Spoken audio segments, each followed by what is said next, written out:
बंदी छोड़ सतगुरु रामपाल जी परमेश्वर जी की जय हो। परमपिता परमात्मा सारी सृष्टि के रचनहार, कुल मालिक, असंख्य ब्रह्मांडों के स्वामी, जगत गुरु, तीनों लोकों में प्रवेश करके सबका भरण पोषण करने वाले राजाधिराज आत्माधार, नाथों के नाथ, देवों के देव महादेव, सर्वेश्वर महेश्वर मृत्युंजय अजरो अमर आदि अनादि सनातनी प्रभु जगत पिता जगदीश्वर श्री श्री 1008 की उपाधि के वास्तविक अधिकारी, अकाल मूरत शब्द स्वरूपी राम वासुदेव सर्वगतम परम परम पूज्य प्रथम पूज्य परम संत परम पुरुष परम धनी परम दयालु सत्य कबीर हक्का कबीर अल्लाहु कबीर अल्लाहु अकबर बाखबर अल्लाह ताला, जगत के तारणहार, जगत के मुक्तिदाता, जगत के जगन्नाथ, हारे के सहारे, हिंदुओं के राम, मुसलमानों के अल्लाह, सिखों के वाहिगुरु, ईसाइयों के मसीह, दया के सागर दयानिधि, करुणा के सागर करुणानिधि, स्वयंभू परिभू संकट मोचन कष्ट हरण मंगल करण दुख भंजन अविगत कबीर, निर्विकार निर्विषम परमात्मा, अलय अलेख सतगुरु, आदि अनादि सतगुरु, असली मर्यादा पुरुषोत्तम, असली राम, असली कृष्ण, असली घनश्याम, असली मुरारी, राजाओं के राजा, महाराजाओं के महाराजा, शहंशाहों के शहंशाह, सम्राटों के सम्राट, भगवानों के भगवान, अल्लाहों के अल्लाह, प्रभुओं के प्रभु, मसीहाओं के मसीह, सच्चे वाहिगुरु, बाबाओं के बाबा, पीरों के पीर, सेठों के सेठ, जगत सेठ, सावड़सा सेठ, सर्वगुण संपन्न, अनंत कोटि कलाओं के स्वामी, अनंत कोटि ब्रह्मांडों के नायक, योगियों में महायोगी, ध्यानियों में महाध्यानी, सिद्धों में परम सिद्ध, ज्ञानियों में तत्व ज्ञानी, ब्रह्म ज्ञानी, महाज्ञानी, परम ज्ञानी, सर्वश्रेष्ठ ज्ञानी, विज्ञानी, युवा कबीर, समृद्ध कबीर, असमवात, अमित ओजा, सच्चे रहनुमा, करीम अल्लाह, सुबहान अल्लाह, दुनिया के अंतिम पैगंबर, 8 सितंबर 1951 से गांव धनाना, जिला सोनीपत, हरियाणा, भारतवर्ष की पावन भूमि पे प्रकट रियल कल की भगवान श्री नारायण साकार हरि, श्री बाबा साहेब नूर अनंत परमात्मा, संत श्रोमणी सतगुरु रामपाल जी परमेश्वर जी के चरण कमल में साध संगति से जुड़े हुए देश विदेश से आप और हम सभी भाई बहनों का अनंत कोटि दंडवत प्रणाम। सत्साई भाई और बहनों, दया परमपिता परमेश्वर जी की सारी सृष्टि के रचनहार, सर्जनहार, पालन पोषण करता एकमात्र अल्लाह कबीर, अल्लाह अकबर, सुप्रीम गॉड सतगुरु रामपाल जी परमेश्वर जी की, जिनके विशेष आशीर्वाद से, शुभ आशीर्वाद से आप और हम सभी साध संगति से जुड़े हुए सत्सेवक भाई बहन गुरुदेव के अमर तत्व ज्ञान को आधार बनाकर अपनी आत्मा के कल्याण हेतु प्रत्येक मर्यादाओं में रहकर गुरु को परमात्मा मानकर, ज्ञान को आधार मानकर भक्ति मार्ग पर दृढ़ता के साथ निरंतर आगे की ओर बढ़ रहे हैं। भाई और बहनों, आज इस पूरे विश्व में लगभग 800 करोड़ के आसपास मनुष्य, स्त्री या पुरुषों की आबादी है और इस 800 करोड़ की आबादी में केवल आप और हम चंद मुट्ठी भर आत्माएं भी नहीं कह सकते जो इस अल्लाह कबीर सतगुरु रामपाल जी परमेश्वर जी के चरणों में हैं, इनके शरण में हैं। तो आप और हम सभी ने अपने भाग्य को, अपनी डेस्टिनी को, अपने किस्मत को सराहना चाहिए कि हमारे जैसी किस्मत लेकर यहाँ कोई प्रधानमंत्री भी पैदा नहीं हुआ है। जिस मुख्य मकसद के लिए हमें ये मनुष्य जन्म दिया जाता है परमेश्वर जी के द्वारा, केवल आप और हम ही चंद आत्माएं हैं जो उस मकसद को पूरा करने की दिशा में भक्ति मार्ग पर आगे बढ़ रहे हैं। बाकी सभी आत्माएं अपने जीवन को बर्बाद करने की दिशा में आगे बढ़ रही हैं। चाहे देश का प्रधानमंत्री है, चाहे अमेरिका का प्रधानमंत्री है, चाहे कोई कितना ही बड़ा उद्योगपति है, वो परमेश्वर को ना पहचान कर, सच्चे खुदा की सच्ची इबादत ना करके अपने जीवन का सर्वनाश करने की दिशा में आगे की ओर बढ़ रहा है। वो हमें बहुत बढ़िया खाता पीता नज़र आ रहा है, बड़े बड़े होटलों में सोता हुआ दिखाई दे रहा है, बड़ी बड़ी करोड़ों की गाड़ियों में घूमता हुआ दिखाई दे रहा है, दुनिया के बड़े बड़े लोगों के साथ में उसकी जान पहचान है, उसकी उठ बैठ है, लेकिन वो अपने जीवन को नरक बनाने जा रहा है। नरक, अगले जन्म में वो नरक में ठोका जाएगा बिना सत भक्ति के, बिना परमात्मा की भक्ति के। 84 लाख योनियों में डाला जाएगा, गधा बनाया जाएगा, सूअर बनाया जाएगा, जो आज पूरी दुनिया में चांद सितारों की तरह चमक रहा है, झूठी महिमा बनाए बैठा है। आप और हमारा सौभाग्य कि परमेश्वर ने हमें जगाया, हमें अपने चरणों में लिया। आज भले दुनिया की नज़रों में हम बहुत छोटे हैं, लेकिन परमेश्वर की नज़रों में हमारा कद पहाड़ जितना ऊंचा है, पहाड़ जितना ऊंचा। तो भाई और बहनों, हमने इस कद को बरकरार रखना है आधीनी के साथ, भक्ति भाव के साथ में, क्योंकि आधीनी, दासातन, दीनता, विनम्रता, ये उस अल्लाह को, जो अल्लाह आज वर्तमान में सतगुरु रामपाल जी के रूप में धरती पे उतरा हुआ है, इस अल्लाह कबीर सतगुरु रामपाल जी को ये आधीनी, दासातन, दीनता, भक्ति भाव, साधुता, विनम्रता, ये दिलो जान से प्यारी है, दिलो जान से। और परमेश्वर कहते हैं आधीनी के पास है पूर्ण ब्रह्म दयाल। जो भगत आधीन हो जाएगा, कोई गाली दे रहा तो दे, कोई बात नहीं, हमारे मन में उल्टा गाली देने की बिल्कुल भी ना आए। वो गाली दे रहा है, हमारे मन में उसके प्रति कोई राग द्वेष, कोई शत्रुता वाला भाव पैदा ना हो, बिल्कुल भी ना हो। जिस प्रकार एक छोटा सा बच्चा 2 साल का, 3 साल का, वो अपने पिता को, अपने दादा को भी गाली दे देता है, उसके कंधों पे बैठकर वो दादा पिता मुस्कुराते हैं, हंसते हैं उस बच्चे की नादानी पर, उस गाली को सुनकर उसे मारते नहीं, पीटते नहीं, उससे नाराज नहीं होते। तो इसी प्रकार ये दुनिया जो आज सतगुरु के चरणों से, सतगुरु की भक्ति से कोसों दूर बैठी है, ये आध्यात्मिक क्षेत्र में, आध्यात्मिक नज़रों में बहुत नादान है, बालक है, पागल है, अबोध है। और यदि किसी बात पर, क्योंकि भगत तो ऐसा कोई काम करेगा नहीं जो उसको गालियां खानी पड़े, मार पिटाई खानी पड़े, लेकिन ये शैतान का लोक है, ये काल का लोक है।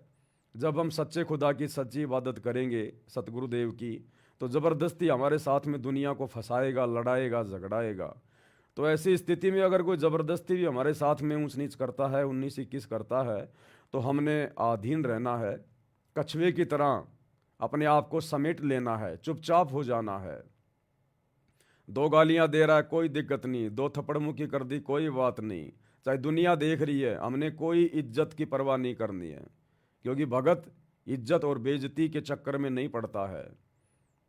जो इज्जत और बेइज्जती के चक्कर में पड़ता है, अगले जन्म में वो गधे का जन्म प्राप्त करता है और पूरी जिंदगी बेइज्जत होके, नंगा होके और कुमार के लट खाता है।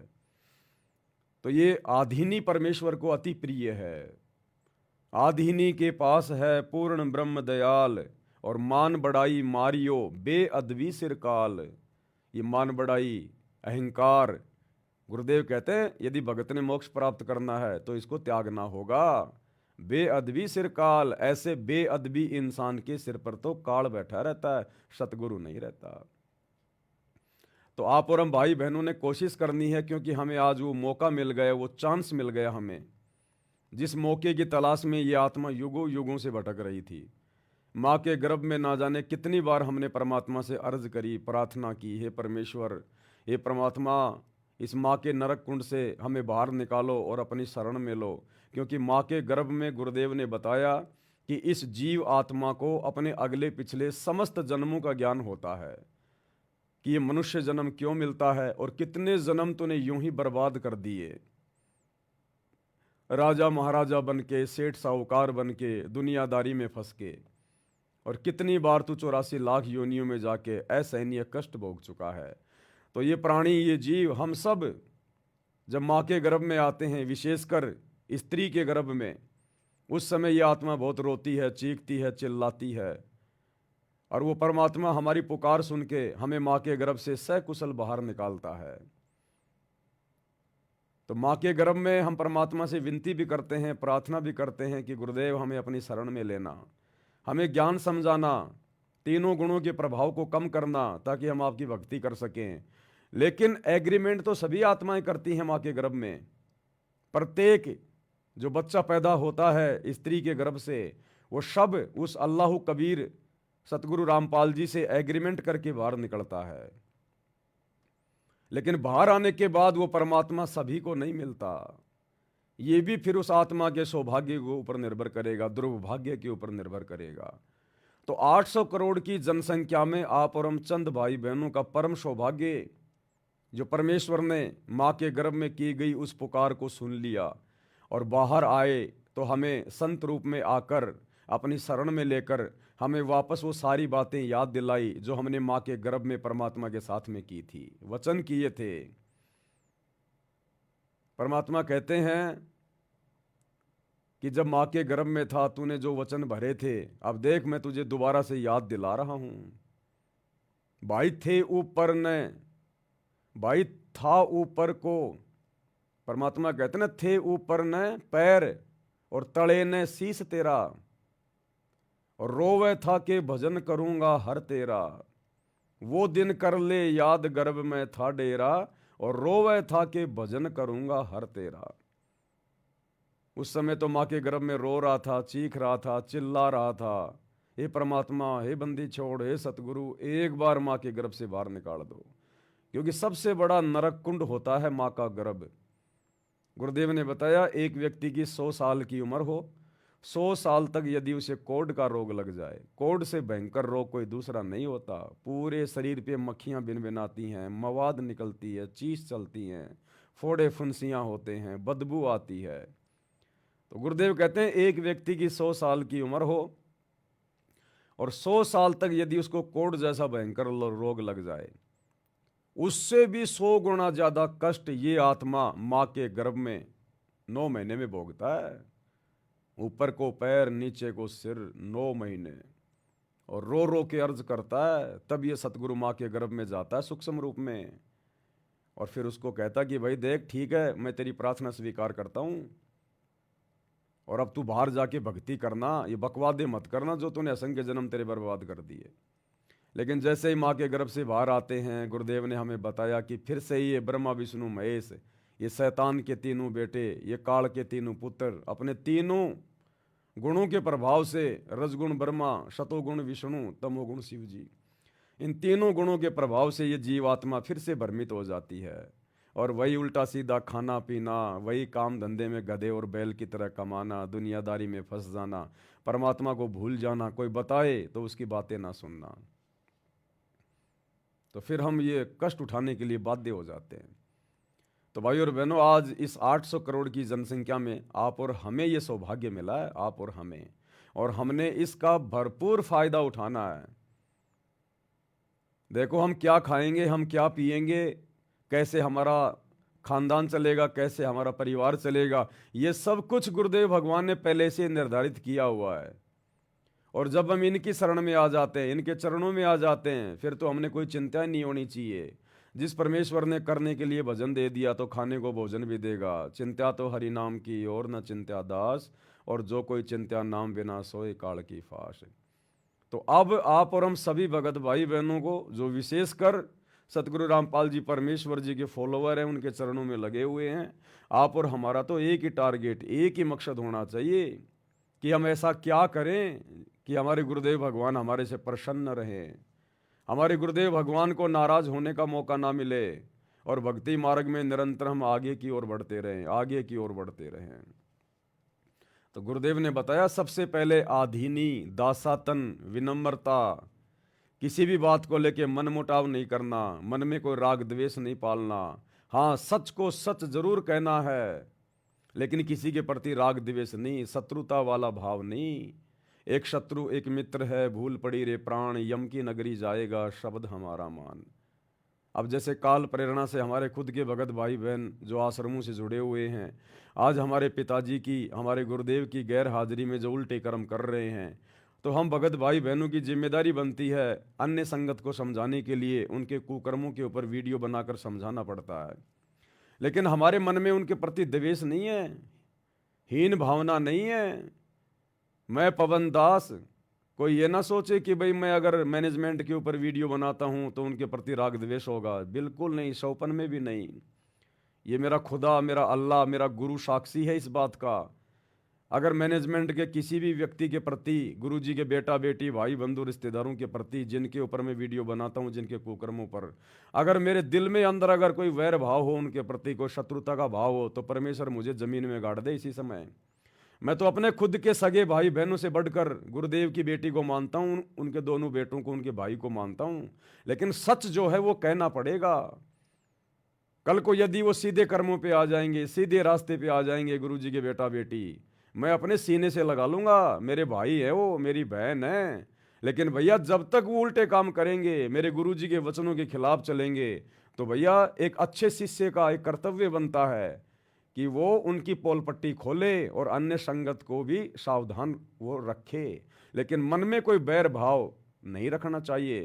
तो हम सत्सेवकों के प्रति, किसी भी व्यक्ति के प्रति, ना जगत वाले के प्रति, ना किसी भक्तों के प्रति, हमारे मन में कोई राग द्वेष, कोई हीन भावना, कोई द्वेषता नहीं है, कोई शत्रुता वाला भाव नहीं है, और ना एक भगत के मन में आ सकता।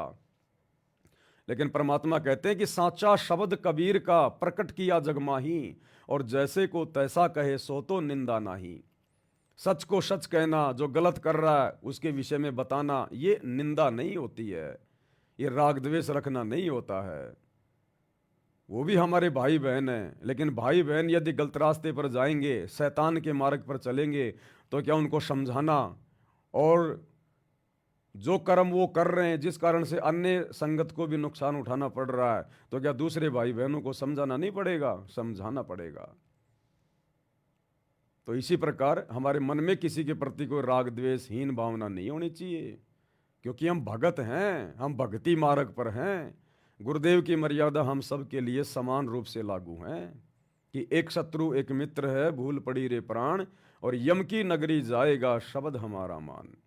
ये गुरुजी के दोनों लड़के, दोनों लड़कियां, उनका भाई, अगर कल को कोई अच्छा काम करेंगे भक्ति मार्ग पर, ये पवन दास दिल खोल के उनकी प्रशंसा करेगा, दिल खोल के। लेकिन ये निकम्मे कोई अच्छा काम करते ही तो नहीं है। तो भाई और बहनों, हमने आधीनी अपने गुरुदेव भगवान को प्रसन्न करने के लिए, और यदि आधीनी हमारे अंदर आएगी, दासातन आएगा, तो हमारी आत्मा भी निर्मल होगी, पाक होगी, शुद्ध होगी, और हम भक्ति भी कर पाएंगे। तो इसी कड़ी में कुछ आध्यात्मिक क्रियाएं हैं। दास को परमात्मा ने हल्की फुल्की सी प्रेरणा की है, तो दास ने सोचा कि भाई बहनों के सामने वो पॉइंट रखे जाएं। अगर ज्ञान आधार से अन्य भाई बहनों को अच्छे लगें, उचित लगें, तो आप भी अपने जीवन में उनको लागू करें, ताकि हमारे भाव बढ़ें, हमारी श्रद्धा बढ़े, हमारा समर्पण भाव हमारे गुरुदेव में और ज़्यादा बढ़े। और इन्हीं चीज़ों से तो भगवान प्रसन्न होता है, ये अल्लाह कबीर प्रसन्न होता है। वो तो यही चाहता कि ये आत्माएं दिन रात मेरी महिमा में लगी रहें, अपनी भक्ति में लगी रहें। लेकिन हम हैं नालायक, हमें विश्वास नहीं हो पाता, हम इतने दृढ़ नहीं हो पाते, इसलिए हमें ज़्यादा काम धंधे की चिंता सताती है, हमें ज़्यादा रोजी रोटी की चिंता सताती है, नुकसान होने का भय रहता है, डर रहता है। क्यों? क्योंकि अभी हमारे अंदर शैतान का प्रभाव है, काल का प्रभाव है, मन हमें डरा रहा है, अन्यथा हम सुरक्षित हाथों में है, हम सुरक्षित हाथों के अंदर हैं। सतगुरुदेव के हाथों से बढ़कर सुरक्षित हाथ दुनिया में कहीं और किसी के नहीं है। उसके बावजूद भी हमें काल डराता है, शैतान हमें भयभीत रखता है। लेकिन ये डर, ये भय निकलेगा, क्योंकि हम उस निर्विकार निडर परमेश्वर के बच्चे हैं। निर्विकार निर्भय तू ही और सकल भयमान, और सब पर तेरी साहिबी तुझ पर साहिब नाय। तो हम ऐसे निर्विकार निर्भय निडर परमेश्वर अल्लाह कबीर सतगुरु रामपाल जी के बच्चे हैं। तो एक दिन हमारा भी डर निकलेगा, भय निकलेगा धीरे धीरे। लेकिन वो निकलेगा कैसे? गुरुदेव ने बताया, अगर किसी मटके में खारा पानी है तो दो ही तरीके हैं उसके खारेपन को समाप्त करने के। सबसे पहला तरीका है, या तो खारे पानी को बिल्कुल नीचे डाल दो, बिल्कुल मटके को औंधा कर दो, सारा खारा पानी निकाल दो, और उसके बाद में उसको मीठे जल से भर दो, तो मीठा जल रह जाएगा। अगर ऐसा नहीं कर पाते हो तो खारे जल में मीठा पानी डालते रहो, डालते रहो, डालते रहो, थोड़ी देर में खारा पानी निकल जाएगा, मीठा पानी रह जाएगा। तो इसी प्रकार या तो हम एकदम से विश्वास कर लें अपने भगवान पर पूर्णतया कि देखा जाएगा, जो होगा सो होगा, परमात्मा है सब कुछ करने वाला, मुझे तो उन्होंने जैसा भक्ति करने के लिए कहा है, जो मर्यादा निभाने के लिए दी है, मैं तो वैसा करूंगा, बाकी काम मेरे बाप का है। तो परमात्मा फिर प्रसन्न हो जाता है, दया कर देता है। अगर ये करना संभव नहीं है, इतना विश्वास नहीं हो पाता है, तो फिर गुरुदेव ने बताया कि जो भक्ति मैंने तुम्हें दे दी वो भक्ति करते रहो, करते रहो, करते रहो, राम नाम रटते रहो जब तक घट में प्राण। भाई कभू तो दीन दयाल कह भिनक पड़ेगी ज्ञान। तो कभी न कभी तो परमात्मा सुनेगा, हमें भगत बनाएगा, हमें संशय रहित करेगा, हमें भय रहित करेगा। तो कुछ और ऐसी आध्यात्मिक क्रियाएं जो परमात्मा अपनी अन्य आत्माओं को भी प्रेरित कर रहे हैं और संदेश से दास के माध्यम से भिजवा रहे हैं। जैसे कुछ ही दिन पहले जूली बहन के माध्यम से परमात्मा ने दंडवत प्रणाम करते समय किस प्रकार से हमने समर्थ साहिब रत्न उजागर ये 9 वाणियाँ बोलनी होती हैं। और उसके बाद देखो वास्तव में हमारे भाव कितने परिवर्तित हो रहे हैं, हमारी श्रद्धा, हमारा समर्पण, हमें कितना अच्छा लग रहा है, आत्मा गदगद हो जाती है जब हम विधिवत अपने गुरुदेव भगवान को दंडवत करते हैं, धैर्य के साथ, शांति के साथ में, आधीनी के साथ में। तो कुछ एक प्रेरणा दास को भी की है परमात्मा ने, सोचा आप भाई बहनों के समक्ष रख दूं, क्योंकि अब आप और हमारा तो एक ही मकसद है, एक ही टारगेट है, एक ही काम रह गया कि ज़्यादा से ज़्यादा हम परमेश्वर को कैसे प्रसन्न करें, अपने गुरुदेव की मेहर, उनका आशीर्वाद हम कैसे प्राप्त करें। क्योंकि इस मेहर के बिना हमारी बात बनेगी नहीं, इस मेहर के बिना हमारे वो पॉइंट बनेंगे नहीं जिन पॉइंटों से परमेश्वर हमें सतलोक लेकर जाएंगे, जिन पॉइंटों से ये परमात्मा, ये खुदा, ये सतगुरु रामपाल जी भगवान प्रसन्न होता है। क्योंकि गुरुदेव ने एक सत्संग में बताया कि बच्चों तुम ये समझने की भूल मत करना कि तुम अपनी भक्ति से पार हो जाओगे। गुरुदेव ने कहा कि आदरणीय गरीबदास, अपनी भक्ति से तुम लाख जन्म भी पार नहीं हो सकते, लाख जन्म भी। तुमने अपने सतगुरु की मेहर प्राप्त करनी पड़ेगी, रजा प्राप्त करनी पड़ेगी। इन बातां के पाइए कर सतगुरु नजर निहाल, राजी कर सतगुरु रूठे नू। कि भैया इन बातों में कोई लेना देना नहीं है, खैर भक्ति तो करनी है जो गुरुदेव ने बता दी है, लेकिन गुरुदेव कह रहे हैं कि ये भक्ति करने वाले जिनके सतयुग में, त्रेता में लाखों साल की उम्र थी, तुम तो दिन में मुश्किल से 108 मंत्र करते हो, वो तो दिन में लाखों लाखों मंत्र कर दिया करते थे और लाखों साल की उनकी उम्र थी।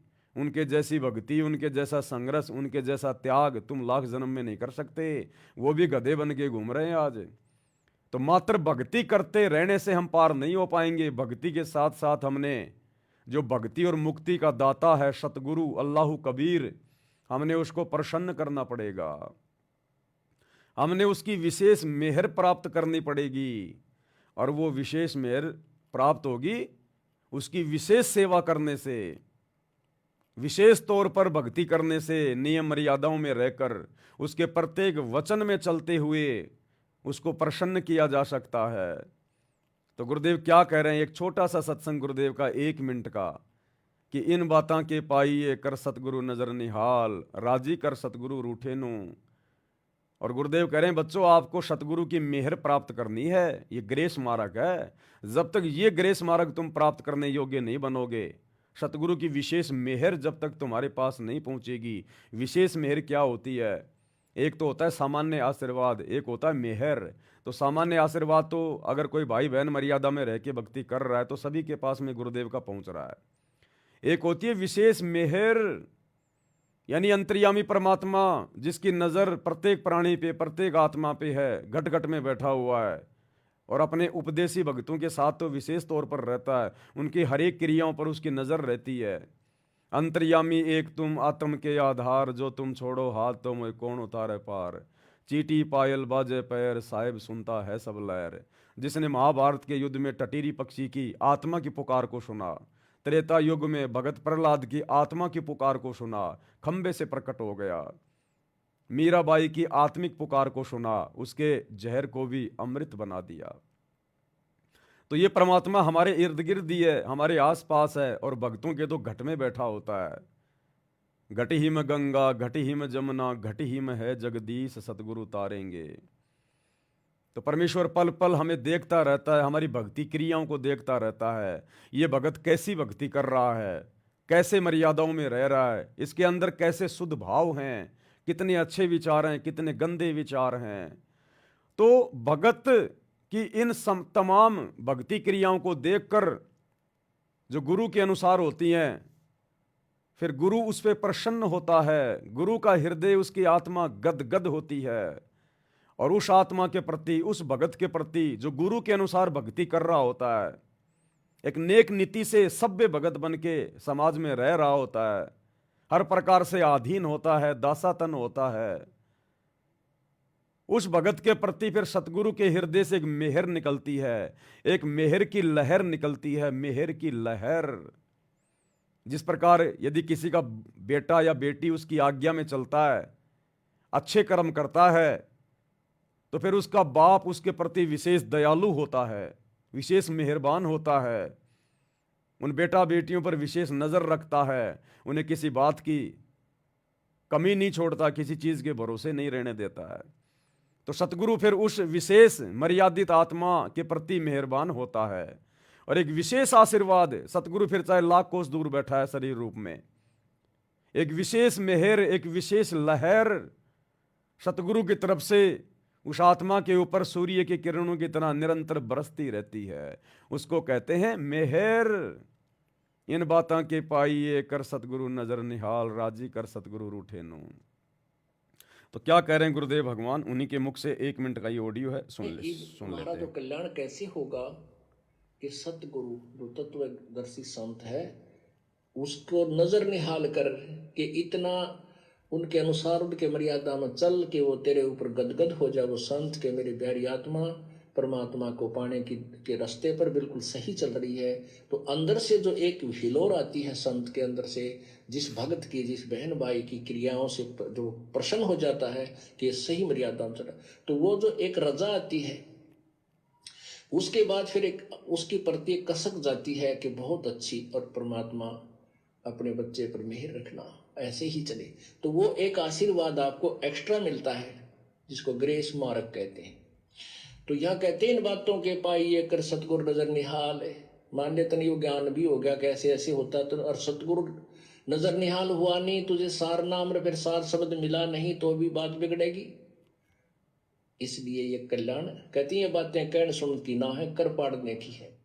तो भाई और तुम्हारा जो कल्याण, तो भाई और बहनों, हमने सिर्फ कहने सुनने तक सीमित नहीं रहना है, अब हमने कर पाड़ना है, क्योंकि कर पाड़ने का समय आ गया है। देखो, काल हमें निराश करने का प्रयास करेगा, काल हम आत्माओं को अंदर से कमजोर बनाने का प्रयास करेगा, क्योंकि शैतान का तो काम ही ये है। शैतान आत्मा को दृढ़ नहीं होने देता, शैतान आत्मा में शंका पैदा करेगा। बहुत सारे भगत भाई बहन जब ये पवन दास लाइव आता है या मेरे अन्य भगत भाई बहन सत्सेवक लाइव आते हैं, अपने गुरु की महिमा करते हैं, गुणगान करते हैं, उन्हें प्रसन्न करते हैं, तो बहुत सारे भाई बहन जो आश्रमों से जुड़े हैं वो कमेंट्स में कहते हैं कि भाई ये जो कर रहे हैं ये गलत है, गुरुजी ने सत्संग कर दिए, इसे करने की क्या ज़रूरत है, ये जो कर रहा है ये काल प्रेरणा है। भाई और बहनों, उन आत्माओं के सिर पे काल बैठा हुआ काल, उन्हें पता ही नहीं है कि भगत ने करना क्या चाहिए। अरे भक्ति के बाद में भगत का दूसरा काम केवल अपने गुरु की महिमा, जिसको साध संगति कहते हैं, गुणगान कहते हैं गुरुदेव भगवान का। काल ने भी कहा था परमात्मा से कि जो आपकी महिमा करेगा, आपके ज्ञान को समझकर, आपको पहचान कर, मैं उसके निकट भी नहीं जाऊंगा, निकट भी। तो सतगुरु ने भी कहा था कि अगर तू ऐसी मेरी किसी आत्मा के निकट भी चला गया ना, तो काल तू यहां रह नहीं पाएगा, फिर देख लेना तेरा कहां ठिकाना होगा। तो जो भाई बहन जिनके गुरु की हम दिन रात महिमा कर रहे हैं और उसके बावजूद वो कहते हैं कि तुम लोगों को क्या आवश्यकता है संगत को संदेश देने की, उपदेश देने की, तो भाई तुम लोगों को क्या जरूरत है ये ज्ञान गंगा पुस्तक हाथ में लेके, जीने की राह पुस्तक हाथ में लेके, गांव गांव जाके लोगों के घरों में जा जाके बांटने की? क्या तुम्हारे गुरुजी ने सत्संग करने में कोई कमी छोड़ रखी है क्या?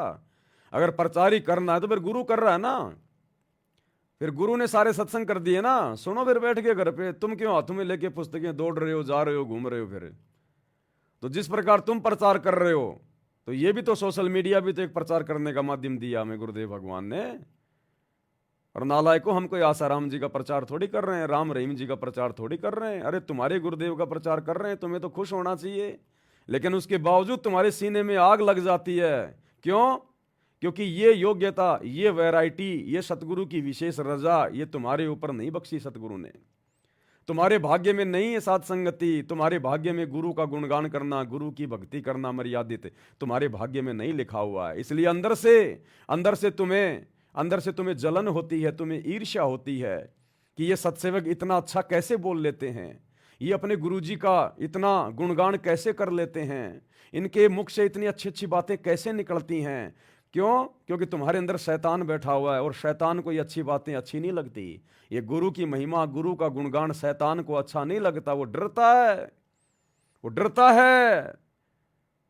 उसको तीर से लगते हैं जब कोई गुरु की महिमा करता है, गुरु के गुणगान करता है, उसको तीर से लगते हैं। और जो काल प्रेरित आत्माएं होती हैं, फिर वो आत्माएं अपने भगत भाई बहनों का मनोबल तोड़ने का प्रयास करती हैं कि तुम्हें क्या जरूरत है लाइव आने की, फलाना दिखना। अरे तुम लाइव भी जुड़ते हो, तुम लाइव जुड़ते हो तो लाइव सुनते भी होंगे 10-5-10 मिनट।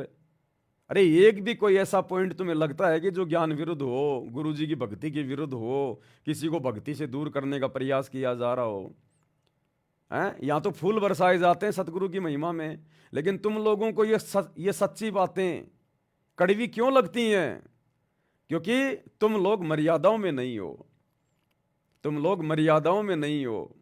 और मर्यादाहीन जो भगत होता है, उसको ये मर्यादा की बातें, भक्ति की बातें, उसको तीर जैसे लगते हैं, तीर जैसे। अन्यथा देखो सत्सेवक भाई बहन हजारों लाखों की संख्या में जुड़े हुए हैं, और जब किसी भी अपने भगत भाई बहन के मुख से अपने गुरु जी का कोई शब्द सुनते हैं, कोई महिमा सुनते हैं, या जब दास लाइव आता है, तो भाई बहनों की आत्मा गदगद हो जाती है, गदगद आंखों से आंसू निकलते हैं हमारे गुरुदेव भगवान के प्रेम में, प्यार में। क्यों? क्योंकि साध संगति में जो भी बातें बताई जाती हैं, जो भी वचन बताए जाते हैं, जो भी नियम की बातें बताई जाती हैं, हम उन सभी नियमों में खरे हैं, खरे। इसलिए हमें वो अच्छी लगती हैं। शैतान हमारे हृदय से बाहर निकल चुका है, इसलिए हमारे को ये बातें अच्छी लगती हैं। लेकिन जो मर्यादा में नहीं होगा, जो साध संगति के नियमों में नहीं होगा, अपने गुरुदेव की मर्यादाओं में नहीं होगा, भाई उसको तो तीर जैसे लगेंगे, क्योंकि उसके घट में तो शैतान बैठा हो अभी। और शैतान को ये मान मर्यादा की बातें, गुरु महिमा की बातें, ये अच्छी नहीं लगती हैं। तो हमने ऐसे लोगों की बातों का ना तो कोई प्रत्युत्तर देना चाहिए, क्योंकि वो हमारा समय बर्बाद करता है। इसलिए हमने ऐसे कमेंट्स का कोई जवाब नहीं देना चाहिए हमने किसी को। क्या पता कौन सी अच्छी बात परमात्मा दास से बुलवा दें, और आप उसके कमेंट्स का जवाब देते समय वो बात ना सुन पाएं, ढंग से विचार ना कर पाएं, तो आपने तो अपना नुकसान कर लिया। तो जो भी जैसा बोल रहा है उसको बोलने दो, हमने उनकी बातों का बुरा नहीं मानना है। आवत गाड़ी एक है, उल्टा हो अनेक, कहे कबीर ना उल्टियो रहे एक की एक। जो तो को काटा बोवे ताको बो तू फूल, तो ये फूल के फूल है वाको हैं त्रिशूल। गुरुदेव कहते हैं ना कि जय कंचन बिस्टा पड़े घटे न ताको मोल। अगर सोने को अगर लेटरिन में डाल दिया जाए, गोबर में डाल दिया जाए, तो सोने की कीमत कम नहीं होती है। तो हम सत्सेवक तो गुरुदेव भगवान के सोना है, सोना, सोना सिक्का। हमें चाहे जो मर्जी कुछ भी कहे, सोना तो सोना ही रहेगा। परमात्मा का सच्चा भगत तो सच्चा ही रहेगा। तो भाई और बहनों, हमने तो निरंतर प्रयास करना है, भक्ति मार्ग पर आगे बढ़ना है। और ये गुरु महिमा की जो बातें होती हैं, ये हमारे अंदर हमारी आत्मा को चार्ज करती हैं। हम तो खाली कानों से सुन रहे हैं, सुनने के बाद में अपने काम में लग जाएंगे और कुछ करने लग जाएंगे। लेकिन जितने देर हमने सुना, उतनी देर प्रभु ने, परमेश्वर ने, सतगुरु ने हमारी आत्मा को चार्ज कर दिया। उतनी देर हमारी आत्मा को चार्ज कर दिया सतगुरु ने। तो इसी प्रकार से भाई और बहनों, परमात्मा हमें भक्ति मार्ग पर निरंतर आगे बढ़ाएंगे। ये काल तो हमारा पैर खींचेगा, टांग खींचेगा, हमने काल की तरफ ध्यान नहीं देना। अगर हमारा विश्वास बढ़ रहा, हमारे भाव यदि अच्छे हो रहे हैं, अगर किसी भगत भाई बहनों की वीडियो से, उनकी अच्छी बातों से, गुरु महिमा से, तो सुननी चाहिए, दिन रात सुननी चाहिए। यही तो काम है, और क्या है। गुरु की महिमा कौन करेगा? जो गुरु का भगत होगा वो ही करेगा। जिसके घट में शैतान बैठा है, वो कैसे अपने गुरु की महिमा कर सकता है? कर ही नहीं सकता। वो उसके अंदर वो विचार उत्पन्न ही नहीं हो सकते, वो शब्द उसके मुख पर काल आने ही नहीं देगा, क्योंकि कंठ कमल में बसे अविद्या, और ज्ञान ध्यान बुद्धि नाश ही। उनके कंठ में तो शैतान बैठा है, दुर्गा बैठी है, उनका ज्ञान और ध्यान दोनों का सत्यानाश किए बैठी है। उनके कहाँ शब्द निकलेंगे गुरु महिमा के, जिनके कंठ में अभी तक वो दुर्गा बैठी हुई है। तो हमने उनकी बातों पे ध्यान नहीं देना है। इसी प्रकार भाई और बहनों, कुछ एक प्रेरणाएं परमेश्वर ने की हैं, थोड़ा हम उन पे आज विचार करेंगे। सबसे पहले देखो भाई और बहनों, हमें परमात्मा मिल चुका है, हमें परमेश्वर मिल चुका है। और गुरुदेव भगवान कहते हैं, जो बच्चा गऊ की नज़र में यूं साईं को संत, साईं यानी भगवान, परमात्मा, स्वामी, गुरुदेव, जिस प्रकार एक गाय अपने बछड़े के ऊपर एक टक नज़र रखती है, चारा खा रही है तो भी नज़र अपने बच्चे पे रखती है, बार बार अपने बच्चे की तरफ देखेगी। तो कहते हैं इसी प्रकार से जो बच्चा गऊ की नज़र में, ऐसे सतगुरु को संत, और भगतों के पीछे फिरे वो भगत वत्सल भगवंत। ऐसे वो परमात्मा सतगुरु पल पल हर दम अपने भगत के ऊपर, मर्यादित भगत के ऊपर, सभी के ऊपर नहीं, मर्यादित सच्चे भगत के ऊपर ऐसे नजर रखता है। नाम दीक्षा के बाद भाई बहन अपने गले में लॉकेट पहनते हैं अपने गुरुदेव का। क्यों पहनते हैं? दिखावे के लिए थोड़ी पहना जाता है। अरे दिखावे के लिए तो हम पहले पहना करते थे, गले में कोई लॉकेट डाल के रखते थे, कोई फोटो डाल के रखते थे, सोने चांदी की चैन डाल के रखते थे, वो दिखावा था।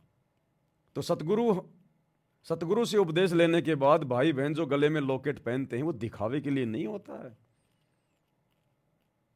अरे वो लॉकेट जो आपके गले में टंगा हुआ आपके गुरु का, आप तो उसको देख ही नहीं पा रहे।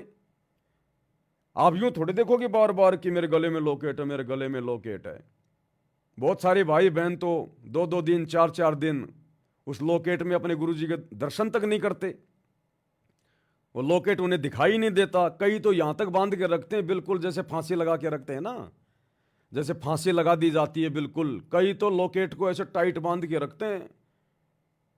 आज उन भाई बहनों को थोड़ा सा समझाना चाहूंगा कि ये कोई दिखावे की चीज नहीं है, ये कोई फांसी का फंदा नहीं है।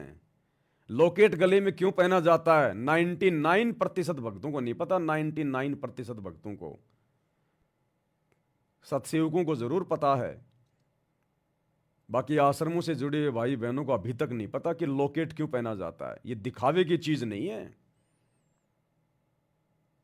ये लॉकेट इसलिए गले में डाला जाता है ताकि भगत को ये डर रहे, ये भय रहे कि कोई है जो मुझे पल पल देख रहा है, कोई है जो मेरे हृदय के नजदीक है। ये लॉकेट अगर आप पहनते भी हैं तो लॉकेट का डोरा आपके हृदय के पास होना चाहिए यहां, क्योंकि हमारे हृदय कमल में हमारे गुरुदेव भगवान बैठे हैं। हमारा हृदय सबसे पाक और पवित्र माना जाता है। तो गुरुदेव भगवान का जो फोटो होती है, लॉकेट होता है, वो हृदय के पास होना चाहिए, यहां पर बीच में। यहां नहीं होना चाहिए। यहां ये दुर्गा का वास है, यहां तो फांसी थोड़ी लगानी है।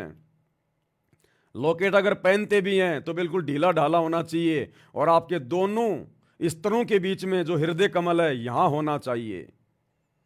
और उसके बाद आपने पल पल ये चिंता रहनी चाहिए, ये भय होना चाहिए कि कोई है जो मेरे हृदय के पास में है, मेरे लॉकेट में सूक्ष्म रूप में बैठा हुआ है, मेरा गुरु, मेरा सतगुरु। वो पल पल मुझे देख रहा है। उस लॉकेट के माध्यम से भगत को ये पल पल आभास होना चाहिए, डर होना चाहिए कि मैं कोई ऐसा कर्म, ऐसी कोई अमर्यादित भक्ति, ऐसा कोई अमर्यादित कोई कार्य ना कर दूं, मेरे से सोचने में, बोलने में या करने में ऐसी कोई गलती ना हो जाए जिस कारण से मेरे गुरुदेव भगवान मुझसे नाराज हो जाएं। क्योंकि मेरा गुरु इस लॉकेट में सूक्ष्म रूप में बैठा है और मेरी हर नजर पे पल पल नजर गाड़ के बैठा है, मेरी हर हरकत के ऊपर। तो लॉकेट पहनने का मतलब है एक भय, एक डर। अन्यथा क्यों फिर वो वजन लाद के फिर रहे हो? अगर तुम्हें लगता है कि लॉकेट में गुरुजी नहीं है, सूक्ष्म रूप में नहीं है, क्योंकि परमात्मा तो कण कण में है, और यदि वो तुम्हें नहीं देख रहा है, वो अंतर्यामी नहीं है, तो फिर निकाल के फेंक दो उस लॉकेट को। उस 10-20 ग्राम वजन को फिर क्यों अपने गले में उस पशु की बेल की तरह टांग के लटका के फिर रहे हो, जब तुम्हें डर ही नहीं है। तुमने लॉकेट भी पहन रखा है और राजनेताओं की रैलियों में धक्के खाने भी जा रहे हो, गुरुजी का वचन तोड़ रहे हो, स्टेडियम बनाते फिर रहे हो, जाटों की धर्मशाला बनाते फिर रहे हो, आरक्षणों में जाके बैठ रहे हो, गुंडों की सीबीआई जांच का समर्थन कर रहे हो, आरक्षणों में करोड़ों रुपया दे रहे हो। माता बहनों के प्रति तुम्हारी गंदी नजर, गंदी नीयत है, जैसा कि गुरुदेव विशेष संदेशों में बार बार जिक्र कर रहे हैं। तुम्हारे मुंह पे गालियां रहती हैं, सारनामी भक्तों के मुंह पर भी। तो क्या फायदा फिर? पल पल तुम मर्यादा तोड़ते हो, बाहर मार्केट का गंदा संदा वो खाना खाते फिरते रहते हो, चाय नाश्ता पानी तुम करते रहते हो। फिर क्या फायदा वो लॉकेट पहनने का, वो वजन अपने गले में टांग के घूमने का, जब तुम्हें कोई डर ही नहीं है, कोई भय नहीं है कि मुझे कोई देख भी रहा है।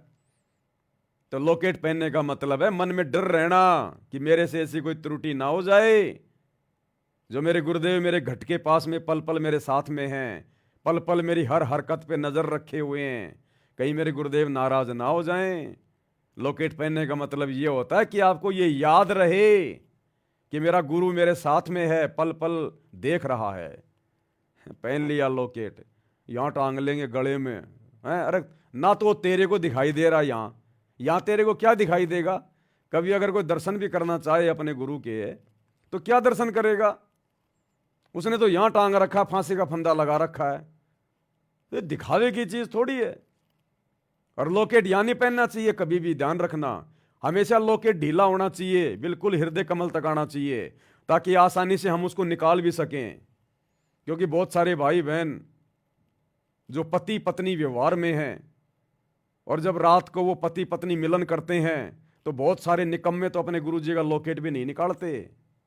बहुत सारे निकम्मे तो अपने गुरुजी का लॉकेट भी नहीं निकालते। अब बताओ, जिसने यहां तक लॉकेट को जो हमल की बांध के रखा हुआ है, वो रात्रि मिलन करते समय, संभोग करते समय कैसे उसको निकालेगा? कैसे कैसे उसको हाथ लगेंगे? तो ये सोचने की बातें हैं, कॉमन सेंस की बातें। हम जानवर थोड़ी हैं, इंसान हैं हम। कम से कम वो रति क्रिया करते समय तो लॉकेट को निकाल देना चाहिए, गुरुदेव से माफी मांगनी चाहिए कि परमात्मा वैसे तो ये आपका आदेश नहीं है, ये कर्म तो सबसे भयंकर दुष्कर्म है, इसी कुकर्म के चलते तो आपने इस काल को और दुर्गा को सतलोक से निकाला था। लेकिन परमात्मा मैं मजबूर हूं, क्या करूं, तीनों गुणों का प्रभाव है, शैतान मेरे दिल में बैठा हुआ है, आपके ऊपर इतना विश्वास नहीं हो पा रहा, जिस कारण से काल की प्रेरणा से, रजोगुण से प्रभावित होकर मैं ये कुकर्म कर रहा हूं, मुझे माफ करना गुरुदेव। और लॉकेट को निकाल देना चाहिए, क्योंकि ये काम वासना रजोगुण सतगुरु पैदा नहीं करता, ये शैतान पैदा करता है। तो सतगुरु से उपदेश लेने के बाद भी जो भगत रजोगुण में है, जिसके अंदर काम वासना है, जो रति क्रिया कर रहा है, संभोग कर रहा है, तो कौन कर रहा है वो प्रेरणा? सतगुरु थोड़ी करेगा ऐसे घटिया कामों की प्रेरणा, वो शैतान कर रहा है। तो सतगुरु का नाम लेकर भी भगत के अंदर अभी शैतान विद्यमान है। तो कम से कम उस समय तो लॉकेट को बाहर निकाल देना चाहिए। ये कॉमन सेंस की बातें, कॉमन सेंस की बातें। और कम से कम जिस घर में, जिस रूम में तुम्हारे गुरुदेव का दरबार लगा हुआ है, जहां तुम आरती करते हो, दीपक जलाते हो, दंडोत करते हो, कम से कम उस कमरे में तो संभोग मत किया करो।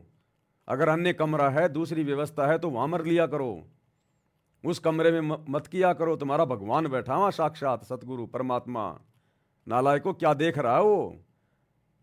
ये सब देखने के लिए, ये सब दिखाने के लिए तुमने अपने गुरुजी को अपने घर में बैठाया है क्या? तो हमने डर के पल पल ये सोच के जब तक भक्ति नहीं करेंगे, मेरा गुरु मेरे साथ में है, पल पल देख रहा है।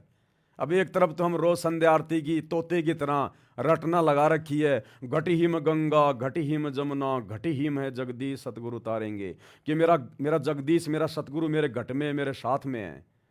अरे जिसको ये विश्वास हो जाएगा ना कि मेरे घट में मेरा सतगुरु बैठा है, वो ये गंदा कर्म नहीं करेगा। जिसको ये पता चल जाएगा कि इस कमरे में मेरा रिश्तेदार भी सो रहा है, या मेरा रिश्तेदार सामने बैठा हुआ है, वो अपनी पत्नी के साथ में संभोग करेगा क्या? नहीं करेगा जिंदगी में। और उस घर में, उस रूम में तुम्हारे सतगुरु का दरबार लगा हुआ है, तुम्हारे गले में लॉकेट, उसमें सतगुरु बैठा हुआ है, और तुम वो कुकर्म कर रहे हो। शर्म आनी चाहिए।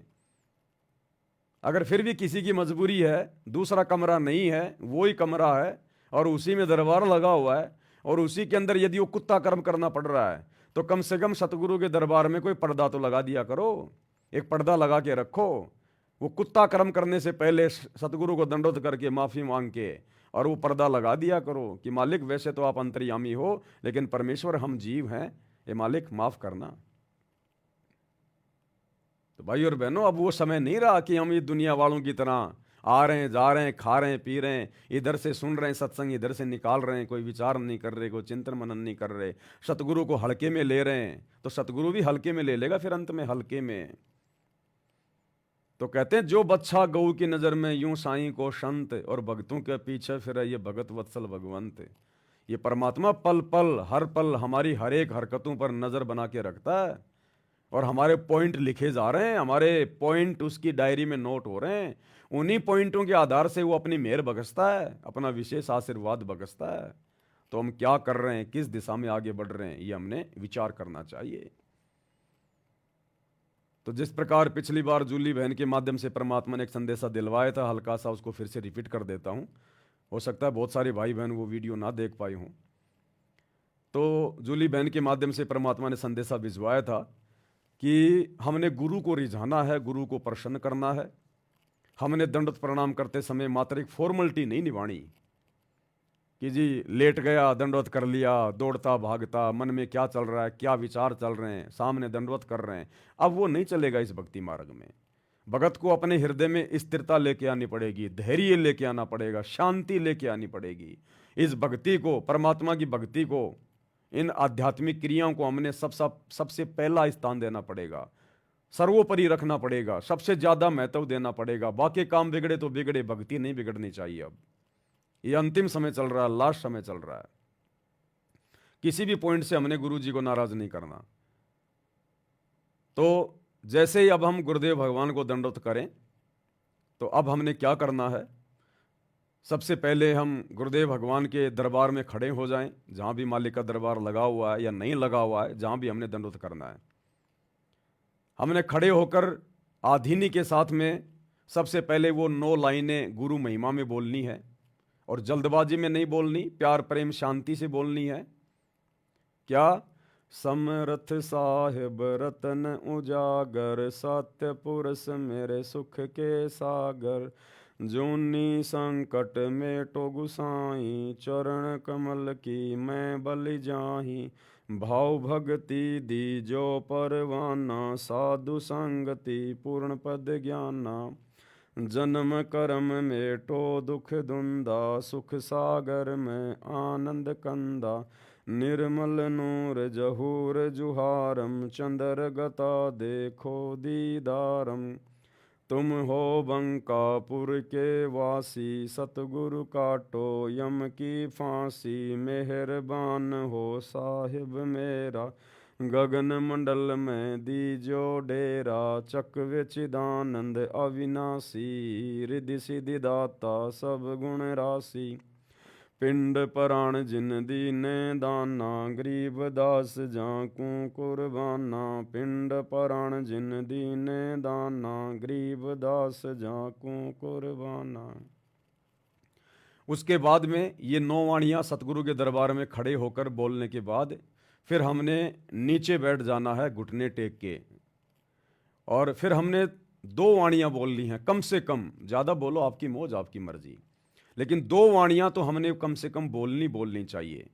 ये 9 वाणियाँ सतगुरु के दरबार में खड़े होकर बोलने के बाद में, ठीक है, अगर कोई माँ बहन ऐसी है जिसकी डिलीवरी है या कोई बीमार है, कोई एक्सीडेंटल है, अगर किसी को प्रॉब्लम है, तो वो ज़मीन पर बैठ के भी 9 वाणियाँ बोल सकता है, कोई दिक्कत नहीं है। चेयर पे बैठ के भी बोल सकता है, कोई दिक्कत नहीं है।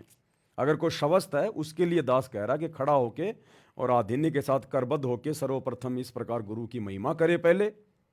और ये 9 वाणियाँ बोलते समय ध्यान रहना चाहिए भाई और बहनों, हमारा ध्यान इधर उधर नहीं होना चाहिए, किसी भी काम धंधे में नहीं होना चाहिए, फालतू की बातों में नहीं होना चाहिए। हमारा ध्यान हमारे सतगुरु के चरणों में होना चाहिए, सतगुरु के चरणों में। हम उनकी महिमा कर रहे हैं, 9 वाणियाँ बोल रहे हैं, समरथ साहेब रत्न उजागर, और ध्यान चल रहा हमारा हमारे काम धंधे में, दिमाग जा रहा हमारी दुकान के ऊपर, तो वो सतगुरु को समर्पित नहीं हो रही। सतगुरु तुम्हारी उन वाणियों को स्वीकार नहीं कर रहा है। एक छोटा सा सत्संग मैंने आपको पहले भी सुनाया था, अब भी सुना रहा हूं। गुरुदेव ने कहा था कि जो तुम बोल रहे हो, जिसके लिए बोल रहे हो, तुम्हारा ध्यान as a God, as a भगवान उसके प्रति होना चाहिए। जिसको उद्देश्य मानकर, उद्देशित मानकर तुम प्रार्थना कर रहे हो, तुम्हारा ध्यान as a God, as a भगवान उसी में होना चाहिए। तब प्रभु तुम्हारी उस पुकार को स्वीकार करेगा, तुम्हारी उस विनती को, जो महिमा तुम कर रहे हो अपने सतगुरु की, तब सतगुरु उसको स्वीकार करेगा। तो ये छोटा सा सत्संग 1 मिनट का, जिसमें गुरु जी क्या कह रहे हैं कि जब आप महिमा करते हो किसी की भी, तो आपका ध्यान उसी में होना चाहिए, और उसको एज ए परमात्मा मान के, एज ए गॉड मान के। यदि हम गुरु जी से ये 9 वाणियां महिमा की गा रहे हैं, कर रहे हैं, तो हमारा ध्यान गुरुदेव के चरणों में, गुरुदेव की सूरत में, गुरुदेव के आसपास, और ये सोचकर कि सामने भगवान बैठा है, भगवान, क्योंकि महिमा केवल भगवान की जाती है। सामने तस्वीर किसकी है? गुरुदेव की। तो ये भगवान है, ये परमात्मा है। अगर हमने परमात्मा किसी और को मान रखा है, दाढ़ी मूंछ वाले उस कबीर जी की फोटो को, और महिमा कर रहे हैं अपने गुरुजी की, दंडवत कर रहे हैं अपने गुरुजी को, तो गुरुजी कभी भी उसको स्वीकार नहीं करेगा। क्योंकि आप दंडवत तो कर रहे हो अपने गुरुजी को, हाथ जोड़ के खड़े हो अपने गुरुजी के आगे, और भगवान मान के आप जी वाणियां बोल रहे हो उस दाढ़ी मूंछ वाले नकली कबीर को, तो वो वाणियां आपके गुरुजी को समर्पित नहीं होंगी। आप जिसके लिए महिमा कर रहे हो, जिसको दंडवत करना चाहते हो, जिसके आप भगत हो, जिसके आप अनुयायी हो, वही आपकी नजरों में भगवान होना चाहिए। तभी आपकी वो प्रार्थना वो स्वीकार करेगा। तो क्या करें गुरुदेव भगवान? ध्यान से सुन लीजिए। तो कबीर साहब कहते हैं, राम वियोगी ना जीवे और जीवत बौड़ा हो। राम से बिछड़, भगवान के सुख न देखने के बाद आदमी या तो जीवे नहीं, जीवेगा तो पागल हो जाएगा। तो वो दशा उस महापुरुष की हुई। तो दादू साहब जी बड़े होते गए, जो जो तब उन्होंने उस अमृतवाणी बोली, वह उनके चेलों ने लिखी, गरीब दादू साहब जी के ने, और दादू जी के ग्रंथ में ये विद्यमान है वाणी। अब दादू जी क्या बताते हैं, थोड़ी सी महिमा परमात्मा की दादू जी के शब्दों से सुनाते हैं। परमात्मा की, परमात्मा शब्द कहने से पाप कटने लग जाते हैं जीव के, लेकिन जो परमात्मा है उसको उद्देश्य बनाकर उसको परमात्मा कहा जाए। लेकिन जो परमात्मा है उसको उद्देश्य बनाकर उसको परमात्मा कहा जाए। लेकिन जो परमात्मा है उसको उद्देश्य बनाकर उसको परमात्मा कहा जाए। जो परमात्मा है उसको उद्देश्य मानकर और उसको परमात्मा कहा जाए। जो परमात्मा है उसको उद्देश्य मानकर उसी को परमात्मा कहा जाए, तब परमात्मा उसको स्वीकार करेगा। जैसे हम दंडवत कर रहे हैं अपने गुरुजी को परमात्मा मानकर, तो गुरुजी हमारे दंडवत को स्वीकार करेगा। हम दंडवत कर रहे हैं गुरुजी को, और भगवान हमारे दिमाग में चल रहा है वो दाढ़ी मूंछ वाली को कबीर की वो नकली फोटो, तो गुरुजी उस दंडवत को स्वीकार नहीं करेगा। जिस प्रकार भगत भाई बहन संध्या आरती के लास्ट में अपने गुरुजी को क्या कहते हैं? मेरे गुरुदेव भगवान, भगवान दीजो काट काल की फांसी। अपने गुरुजी को भगवान कह रहे हैं कि मेरे गुरुदेव भगवान। और जब जून का महीना आता है तो भगवान मानते हैं उस दाढ़ी मूंछ वाले मुर्दा कबीर को, नकली कबीर को। तो वो प्रार्थना तुम्हारा गुरु नहीं सुन रहा, क्योंकि तुम फॉर्मेलिटी कर रहे हो। तुम शब्द गा रहे हो अपने गुरुजी के लिए कि मेरा गुरुदेव भगवान, और वास्तव में भगवान मान रहे हो तुम दाढ़ी मूंछ वाली उस कबीर की फोटो को। जून के महीने में कबीर प्रगट दिवस मान के भगवान मान रहे हो तुम उस मुर्दा फोटो को। तो गुरुदेव तुम्हारी वो प्रार्थना स्वीकार नहीं करेगा। गुरुदेव के कहने का मतलब ये है कि जिसको परमात्मा मानते हो उसको परमात्मा मानकर ही स्तुति करनी चाहिए, और उसी की करनी चाहिए, अन्यथा तुम्हारी बात नहीं बनेगी। फिर आगे गुरुदेव ने एग्जाम्पल दिया, आगे गुरुदेव ने फिर एग्जाम्पल दिया। क्या कह रहे हैं परमात्मा? ध्यान से सुनिए फिर। अब जैसे हम तहसीलदार को और प्रधानमंत्री कहे जाए और उसका आगे एप्लीकेशन रखे, प्रधानमंत्री के सत्र का काम और उसके तहसीलदार के आगे रखें, वैसे प्रधानमंत्री कहीं जाओ कभी ना रिझ जाए और ना वो काम कर सकता। क्या कह रहे हैं गुरुदेव? प्रधानमंत्री के लेवल का काम और वो प्रार्थना अगर हम किसी तहसीलदार के आगे रखेंगे और प्रार्थना करेंगे, वो काम जिंदगी में नहीं होगा। तो भक्ति और मुक्ति के लिए हम सारा प्रयास कर रहे हैं, और भक्ति मुक्ति के दाता सतगुरु, भक्ति मुक्ति के दाता, अब भक्ति और मुक्ति का दाता हमारा गुरु, और फिर हम भगवान मान के पूज रहे हैं दाढ़ी मूंछ वाली कबीर की फोटो को। अरे जो काम हमारे प्रधानमंत्री ने करना है, सतगुरु ने करना है, हमने उसी को प्रधानमंत्री मान के, सतगुरु मान के, भगवान मान के प्रार्थना भी उसी के चरणों में रखनी पड़ेगी, और उसी को मानना पड़ेगा कि यह काम केवल आप कर सकते हो, दूसरा कोई नहीं कर सकता। तो ज्यादातर भाई बहन क्या कर रहे हैं, उस तहसीलदार के सामने प्रार्थना लगा रहे हैं, दाढ़ी मूंछ वाले नकली उस कबीर के सामने, कागज के टुकड़े के सामने। तो बताओ कैसे हमारा रोग कटेगा जन्म मरण का, कैसे हमारा गुरु हमसे प्रसन्न होगा? तो भाई और बहनों, दास का कहने का मतलब है, हम जब ये सतगुरु महिमा में उनको दंडवत करते समय जो 9 वाणियां बोलते हैं, सतगुरु साहेब रतन उजागर, ये वाली वाणियां सतगुरु की महिमा की, दंडवत से पहले 9 वाणियां, तो हमारा ध्यान, हमारा टारगेट हमारे गुरुदेव के चरणों में होना चाहिए कि एकमात्र परमेश्वर प्रभु अल्लाह कबीर सब कुछ भक्ति मुक्ति के दाता मेरे गुरुजी हैं, इनके अलावा दूसरा कोई कबीर जान में नहीं है। तब गुरुजी उन वाणियों को स्वीकार करेगा, भगत के उन शब्दों को स्वीकार करेगा, तब गुरु प्रसन्न होगा, तब वो ब्लूटूथ से वो ब्लूटूथ मैच करेगा। तो सर्वप्रथम ये 9 वाणियां हम इस प्रकार से अपने गुरुजी में ध्यान लगा के, ना कि इधर उधर, ना किसी और देव महादेव में, उसके बाद जमीन पे घुटनों के बल बैठ जाएं, और फिर कम से कम 2 वाणियां हाथ जोड़ के आधीनी के साथ, कर जोड़ूं बिनती करूं धरूं चरण पर शीस, सतगुरु रामपाल जी भगवान ने दियो नाम बख्शीश, कोटि कोटि सिजदा करूं कोटि कोटि प्रणाम, चरण कमल में राखियो मैं बांदी जाम गुलाम। ये 2 वाणियां कम से कम हमने फिर घुटने के बल बैठ के अपने गुरुदेव के सामने उनके चरणों में ध्यान रख के, तो वो कोटि कोटि बार वो सिजदा, वो दंडवत गुरु स्वीकार कर लेगा। अरे एक दंडवत प्रणाम का कितना फल है, एक अश्वमेघ यज्ञ के समान।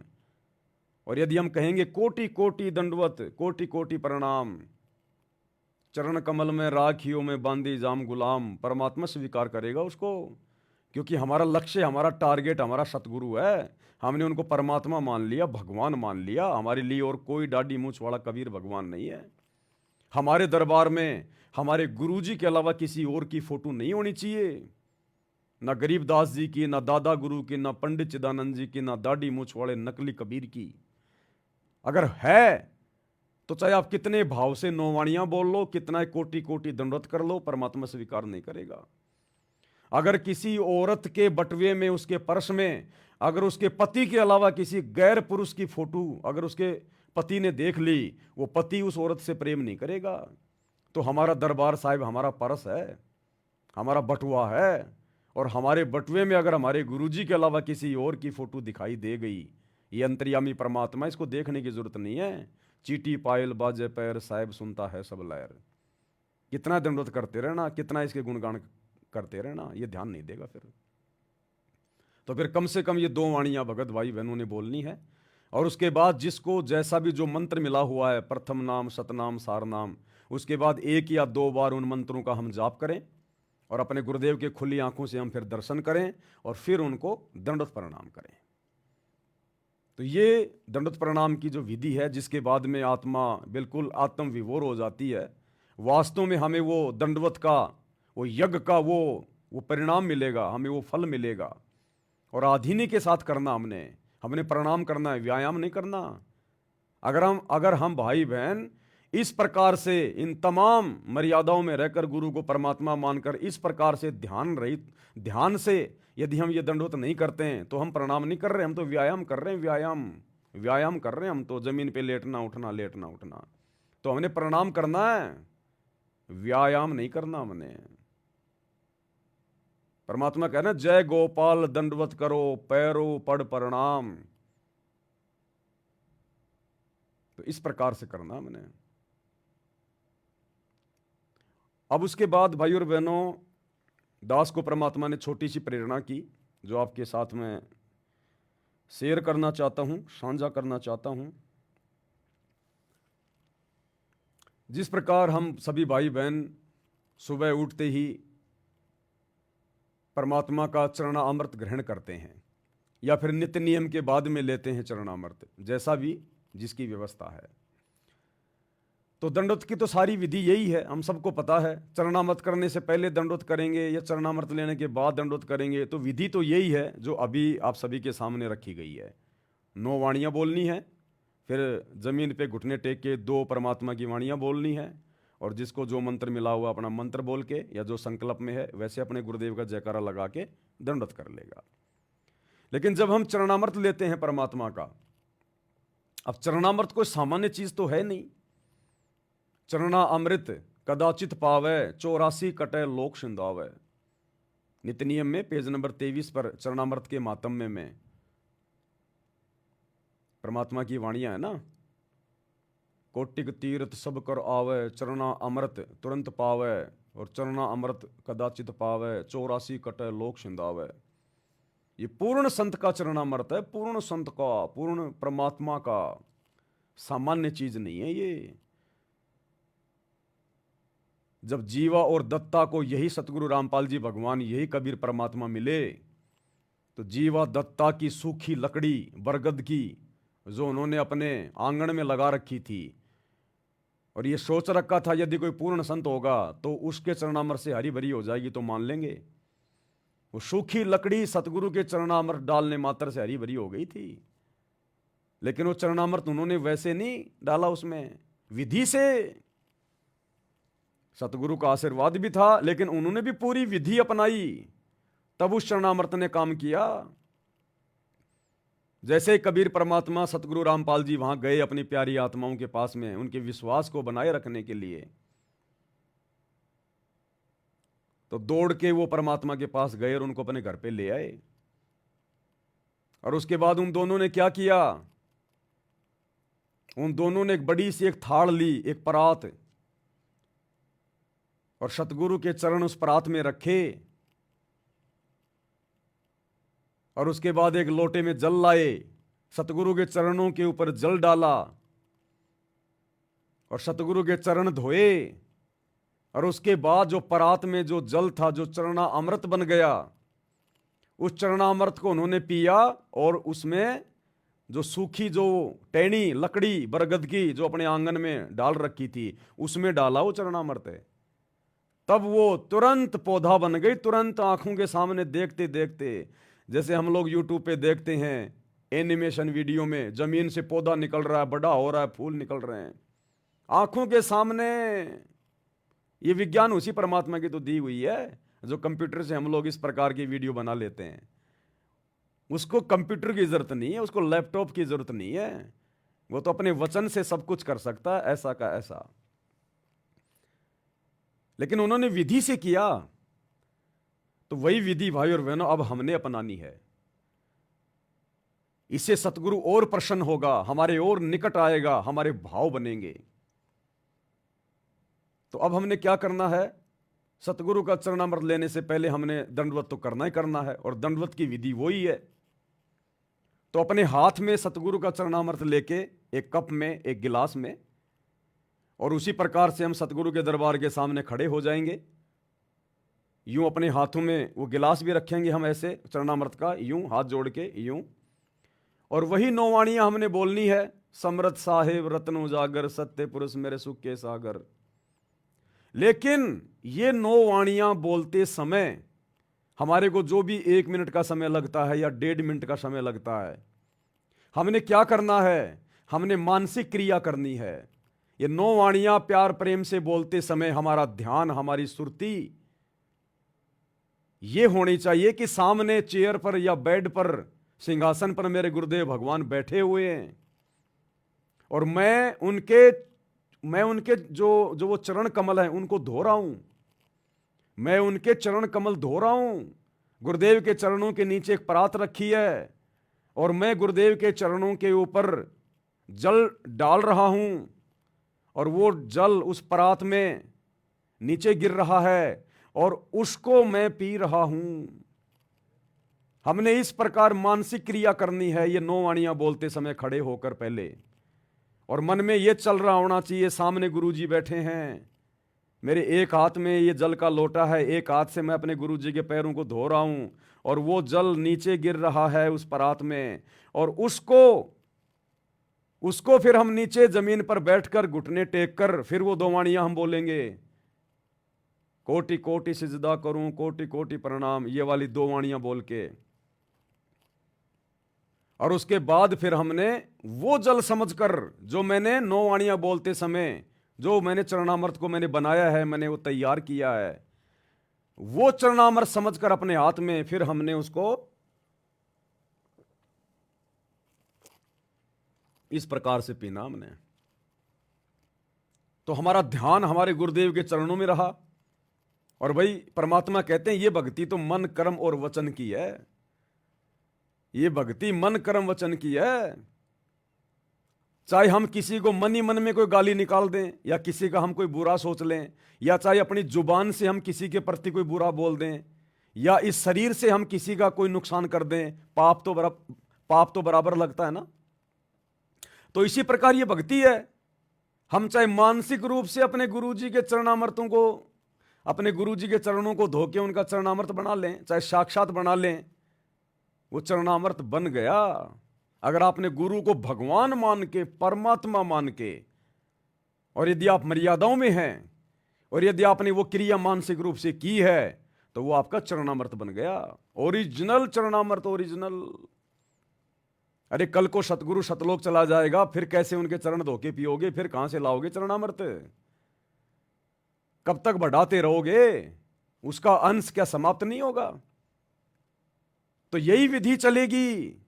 अब हमने सतगुरु को शब्द रूप में अपने घर पर बैठाना है, अपने घट में बैठाना है। ये शब्द स्वरूपी राम है। घटी हिम गंगा घटी हिम जमुना घटी हिम जगदीश सतगुरु तारेंगे। हम हैं सबद सबद हम माए और हमसे भिन्न और कछु नाही। मोकू कहां ढूंढे रे बंदे, मैं तो तेरे पास में। अब हमने सतगुरु को शब्द रूप में लेना है, क्योंकि हमने गुरु को परमात्मा मान लिया, कबीर जी मान लिया। और कबीर का शरीर हाड़ मांस का नहीं है, कबीर का शरीर सूक्ष्म है, नूरी है। तो अब हमने इस प्रकार रोजाना चरणामृत बनाना है। रोज आपके घर में जो बोतल रखी है बहुत अच्छी बात है, आप उसको रखिएगा, आप भर के अपने दरबार में वो रखिएगा, वो मालिक की वाणियों से चार्ज होता रहेगा वो जल। लेकिन उसी जल को सुबह डाल के गिलास में, और हमने रोज जो है रोज हमने वो चरणामृत बनाना है, अपने गुरु जी के चरणों को धो के मानसिक क्रिया करके।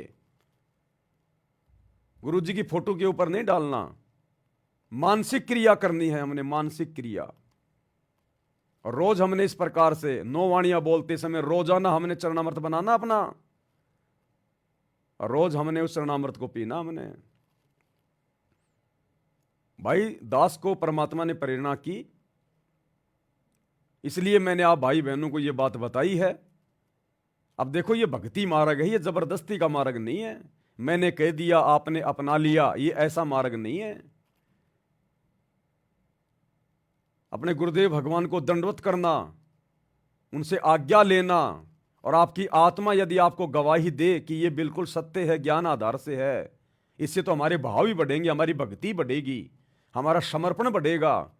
तो आप इस क्रिया को लागू करना, और किसी पवन दास की बात मान के नहीं, किसी पवन दास का कोई आदेश मान के नहीं, ये सोचकर कि इस कुत्ते पवन दास को मेरे लिए मेरे गुरुदेव ने निमित्त बनाकर ये बात मुझ तक पहुंचाई है, ये मेरे गुरुदेव का फरमान है, इस कुत्ते का फरमान नहीं है, इस पवन दास का। ये तो खाली एक संदेश वाहक है, एक यंत्र है, मेरे तक ये बात पहुंचाने के लिए मेरे गुरुदेव ने इसको निमित्त बनाया है। और अपने गुरु जी का आदेश मान के उनको दंडोत करके फिर आपने इस क्रिया को शुरू करना है। तो मुझे तो बड़ा अच्छा लगा, मैंने किया, और वास्तव में आत्मा गदगद होती है, क्योंकि सूक्ष्म भक्ति है भाई और बहनों, सूक्ष्म भक्ति है। और आने वाले समय में ऐसा ही होगा, इसी प्रकार से चलेगा, तभी हम अपने भगवान को भगवान मानेंगे। नहीं तो गुरुदेव के सतलोक जाने के बाद फिर कौन उनको परमात्मा मानेगा? सब ये सोचेंगे गुरु जी तो गए, गुरु जी तो गए। अब जिसने ये सोच लिया गुरु जी तो गए, फिर तुम कितनी भक्ति कर लो, फिर तुम भी रह गए। तो हमने इस प्रकार से गुरु को परमात्मा मान के, शब्द में मान के, शब्द रूप में मान के, और हमने ये क्रिया करनी है। तो दो तो ये हो गई भाई और बहनों। और तीसरी बात बहुत ज्यादा इंपॉर्टेंट है और इसी से जुड़ी हुई है, और अब हमने गफलतबाजी नहीं करनी परमात्मा की भक्ति में बिल्कुल भी। ये सबसे पहला काम होना चाहिए। परमात्मा की तीनों समय की आरती भले लेट सेट हो जाए, वो एक बात अलग है किसी काम की वजह से, लेकिन करनी हमने श्रद्धा से है, पूरे समर्पण भाव से करनी हमने। दास के पास में एक किसी मुस्लिम भाई का कोई वीडियो आया यूट्यूब पे, कोई मौलाना थे, दुनिया भर के मुफ्ती हैं, मौलाना हैं, साधु संत अपने प्रवचन देते रहते हैं आजकल। तो उसका एक छोटा सा एक शॉर्ट वीडियो आया मेरे पास में, और वो बात तुरंत मेरे हृदय में समा गई। तुरंत मेरे हृदय में समा गई वो बात कि बिल्कुल 16 आने सही बात है। क्योंकि देखो, परमात्मा किसी को भी निमित्त बना सकता अपना संदेशा देने के लिए। ये जरूरी नहीं है कि वो मौलाना वो बकरे खा रहा है, मुर्गे खा रहा है, मुसलमान धर्म की वेशभूषा बना के अल्लाह अल्लाह कर रहा है और अल्लाह को निराकार मान रहा है। वो कुछ भी कर रहा है, उसकी अपनी अज्ञानता, उसकी अपनी सोच है। लेकिन संदेशा परमात्मा किसी के माध्यम से भी दिलवा सकता है। गधे से भी ज्ञान मिल जाए तो ले लेना चाहिए, जिस ज्ञान के ग्रहण करने से यदि हमें फायदा मिल रहा है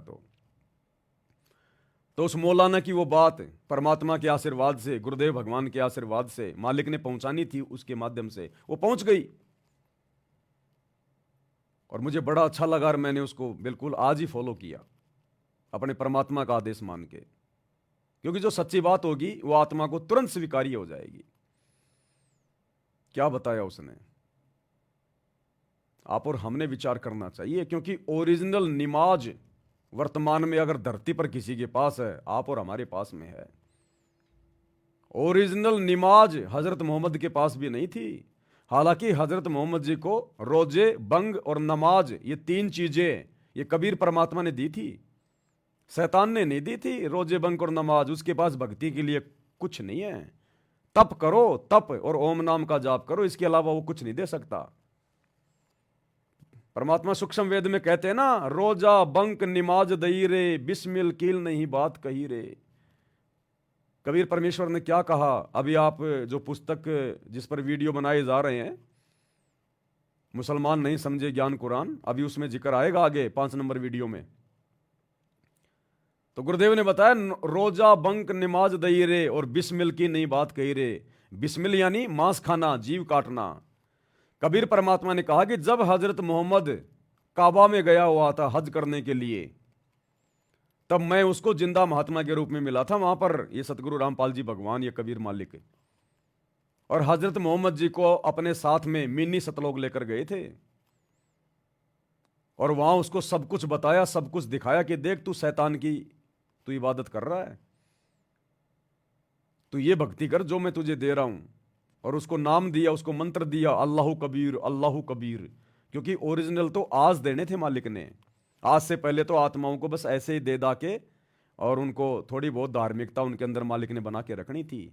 जैसे मंसूर को परमात्मा ने अनल हक दे दिया कि बेटा तू ये मंत्र जाप कर। हजरत मोहम्मद को इसी कबीर भगवान ने अल्लाहु कबीर, अल्लाहु कबीर दे दिया।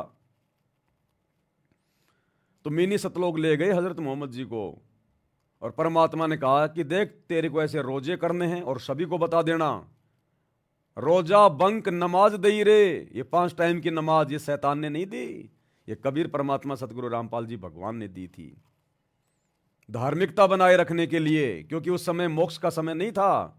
अगर ये परमात्मा थोड़ी बहुत भक्ति अगर किसी को ना दे तो सब के सब नास्तिक हो जाते, वर्तमान तक आत्माएं सब नास्तिक हो जाती। तो परमात्मा ने किसी न किसी के माध्यम से, किसी न किसी तरीके से आत्माओं को किसी न किसी धर्म से जोड़ के रखना था। तो कहते हैं रोजा बंक नमाज दई रे, बिस्मिल की नई बात कही रे। तो ओरिजिनल जो नमाज है हजरत मोहम्मद को तो परमात्मा ने नकली नमाज दी थी। हालांकि सतगुरु अपने मुख से जो मंत्र दे दे, जो आरती नमाज दे दे, वो सही होती है, लेकिन वो मोक्ष वाली नहीं होती, ओरिजिनल नहीं होती। वो ओरिजिनल आरती आज मिली हमें। आज ओरिजिनल आरती यानी निमाज, निमाज कहो चाहे आरती कहो, मुसलमान धर्म में उसको निमाज कह देते हैं। निमाज का मतलब होता है प्रार्थना करना, स्तुति करना, महिमा करना। हम उसको नित्य नियम कह देते हैं, हिंदू उसको आरती कह देते हैं। तो ये ओरिजिनल निमाज आप और हम भगत भाई बहनों को प्राप्त है। वो मौलाना क्या बोला, वो बात मेरे दिल में खटक गई, दिल में। देखो कहीं ना कहीं हम गफलत कर रहे होते हैं, लेकिन परमात्मा अच्छी आत्माओं तक बीच बीच में संदेश पहुंचाता है। तो क्या उसका वीडियो आया और क्या कहा उसने। मेरे तो पहली बार में चोट लगी, पहली बार में चोट। और आज मैंने सुबह का नित्य नियम बिल्कुल उसी भाव से किया और बड़ा आनंद आया, क्योंकि ये शैतान, ये काल, ये मन रूप में हमारे से ये धीरे धीरे गलतियां करवाता है। हमारी जो स्पीड है उसको ये बढ़वा देता है कि फटाफट कर ले नित्य नियम, फटाफट कर ले। और गुरुदेव भी कहते हैं बेटा इसको रेल मत बनाओ, करना है तो हिसाब से करो, चाहे थोड़ा करो, उसका फायदा मिलेगा। रेल बनाकर करोगे, जल्दबाजी में करोगे तो नहीं फायदा मिलेगा। तो कहीं ना कहीं हल्की फुल्की सी रेल हो रही थी दास की भी। तो परमात्मा ने देखा अगर इसकी रेल बनेगी तो बाकी भक्तों की तो अपने आप बन जाएगी फिर। तो इसको थोड़ा सा रोका जाए, लाल झंडी दिखाई जाए। और मैं रेल थोड़ा इसलिए बना देता हूं भाई और बहनों, क्योंकि समय नहीं मिल पाता, वीडियो बनाने होते हैं। लेकिन फिर परमात्मा ने इस मौलाना के माध्यम से संदेशा दिलाया कि बेटा सेवा लेट हो जाएगी, कोई बड़ी बात नहीं है। सबसे बड़ी सेवा अपने आत्म कल्याण की है, सबसे बड़ी सेवा अपनी भक्ति है, तीनों समय की आरती है, अपने मंत्र हैं, ये काम सबसे पहले है। इस रेल को ज्यादा फास्ट मत भगा। तो दास तक परमात्मा ने संदेशा पहुंचाया। मैंने अपनी गलती की क्षमा याचना की और आप भाई बहनों तक भी मैं संदेशा पहुंचा रहा हूं। तो ये मौलाना साहब क्या कह रहे हैं, ये कह रहा है कि जिस प्रकार वो अल्लाह, अब अल्लाह कौन है हमें पता चल गया, अल्लाह कबीर सतगुरु रामपाल जी। तो ये मौलाना जी कह रहे हैं कि जिस प्रकार वो अल्लाह कुरान को जितना ध्यान से कान लगा के सुनता है और किसी चीज को नहीं सुनता, कुरान कहो चाहे निमाज कहो, कि जिस प्रकार वो अल्लाह, वो परमात्मा, वो सतगुरु निमाज को यानी नित्य नियम को जितना ध्यान से कान लगा के सुनता है और किसी और चीज को नहीं सुनता। हम जो नित्य नियम कर रहे हैं, तीनों समय की हम जो आरती कर रहे हैं, इस आरती को हमारा गुरुदेव भगवान ये कबीर परमात्मा बड़े ध्यान से सुनता है, उसको आनंद आता है, उसको रस आता है, उसको बड़ी अच्छी लगती हैं। वो शब्द का भोगी है, दास गरीब शब्द रस भोगी। वो इसी का भोजन करता है, वो इसी शब्द का भोजन करता है। वो वाणी आती है ना परमात्मा के एक शब्द में, आज मोहे दर्शन दियो जी कबीर। उसमें क्या आता है, अमृत भोजन मारे सतगुरु जी। मैं यहां का भोजन नहीं खाता सतगुरु। हम जो ये हलवे का भोग लगाते हैं, खीर खांड का भोग लगाते हैं, ये नहीं खाता सतगुरु। अरे वो तो सतगुरु अपना आशीर्वाद दे के हमारे लिए उसको शुद्ध कर देता है, उसको पवित्र कर देता है। वो तो शब्द स्वरूपी है। वो ये गंदे लोग का ये गंदा खाना नहीं खाता, जिसमें गाय भैंस का गोबर डाला जाता है। इंसान जिन खेतों में लेटरिन करते हैं, पेशाब करते हैं, वो फिर खाद बन के उस जवार में, जौ में, बाजरे में जाता है। सतगुरु नहीं खाता इसको, इस गंदे भोजन को। कहते हैं अमृत भोजन मारे सतगुरु जी में, और शब्द दूध की खीर, आज मोहे दर्शन दियो जी कबीर। वो तो शब्द रूपी भोजन खाता है, शब्द दूध की खीर। और वो शब्द दूध क्या है, वो खीर क्या है, वो अमृत भोजन क्या है। हम भगत जो भक्ति करते हैं, जो तीनों समय की आरती करते हैं, परमात्मा उसका रस लेता है। दास गरीब शब्द रस भोगी। हमें दिखाई नहीं देता, लेकिन सतगुरु अपने प्रत्येक भगत के पास में जाके बैठ जाता है। जब वो आरती करना शुरू करता है, अपने मुख से पाठ करता है, भक्ति बोध हाथ में लेके, वो सूक्ष्म रूप में सामने बैठ जाता है। नहीं तो ये बाकी 800 करोड़ की जनसंख्या देख लो, एक शब्द भी निकाल के दिखा दो कोई, गुरु जी की आरती उनसे करवा के दिखा दो, आप देखे काल नहीं करने देगा, शैतान बैठा है। तो ये सतगुरु लेके डंडा उस घर में आके बैठ जाता है जब वो भगत तीन समय की आरती करता है, सुमरण करता है उस समय, और सुनता है। और जो जितना प्यार से करेगा, जितने प्रेम से करेगा, जितना अपने गुरुजी में ध्यान रख के करेगा, वो अपने गुरुजी को उतना ही अच्छा और मीठा भोजन करवा रहा है। वो शब्द रूपी खीर अपने गुरुदेव के मुख में जा रही है, गुरुदेव उसको सुन रहा है, आनंदित हो रहा है।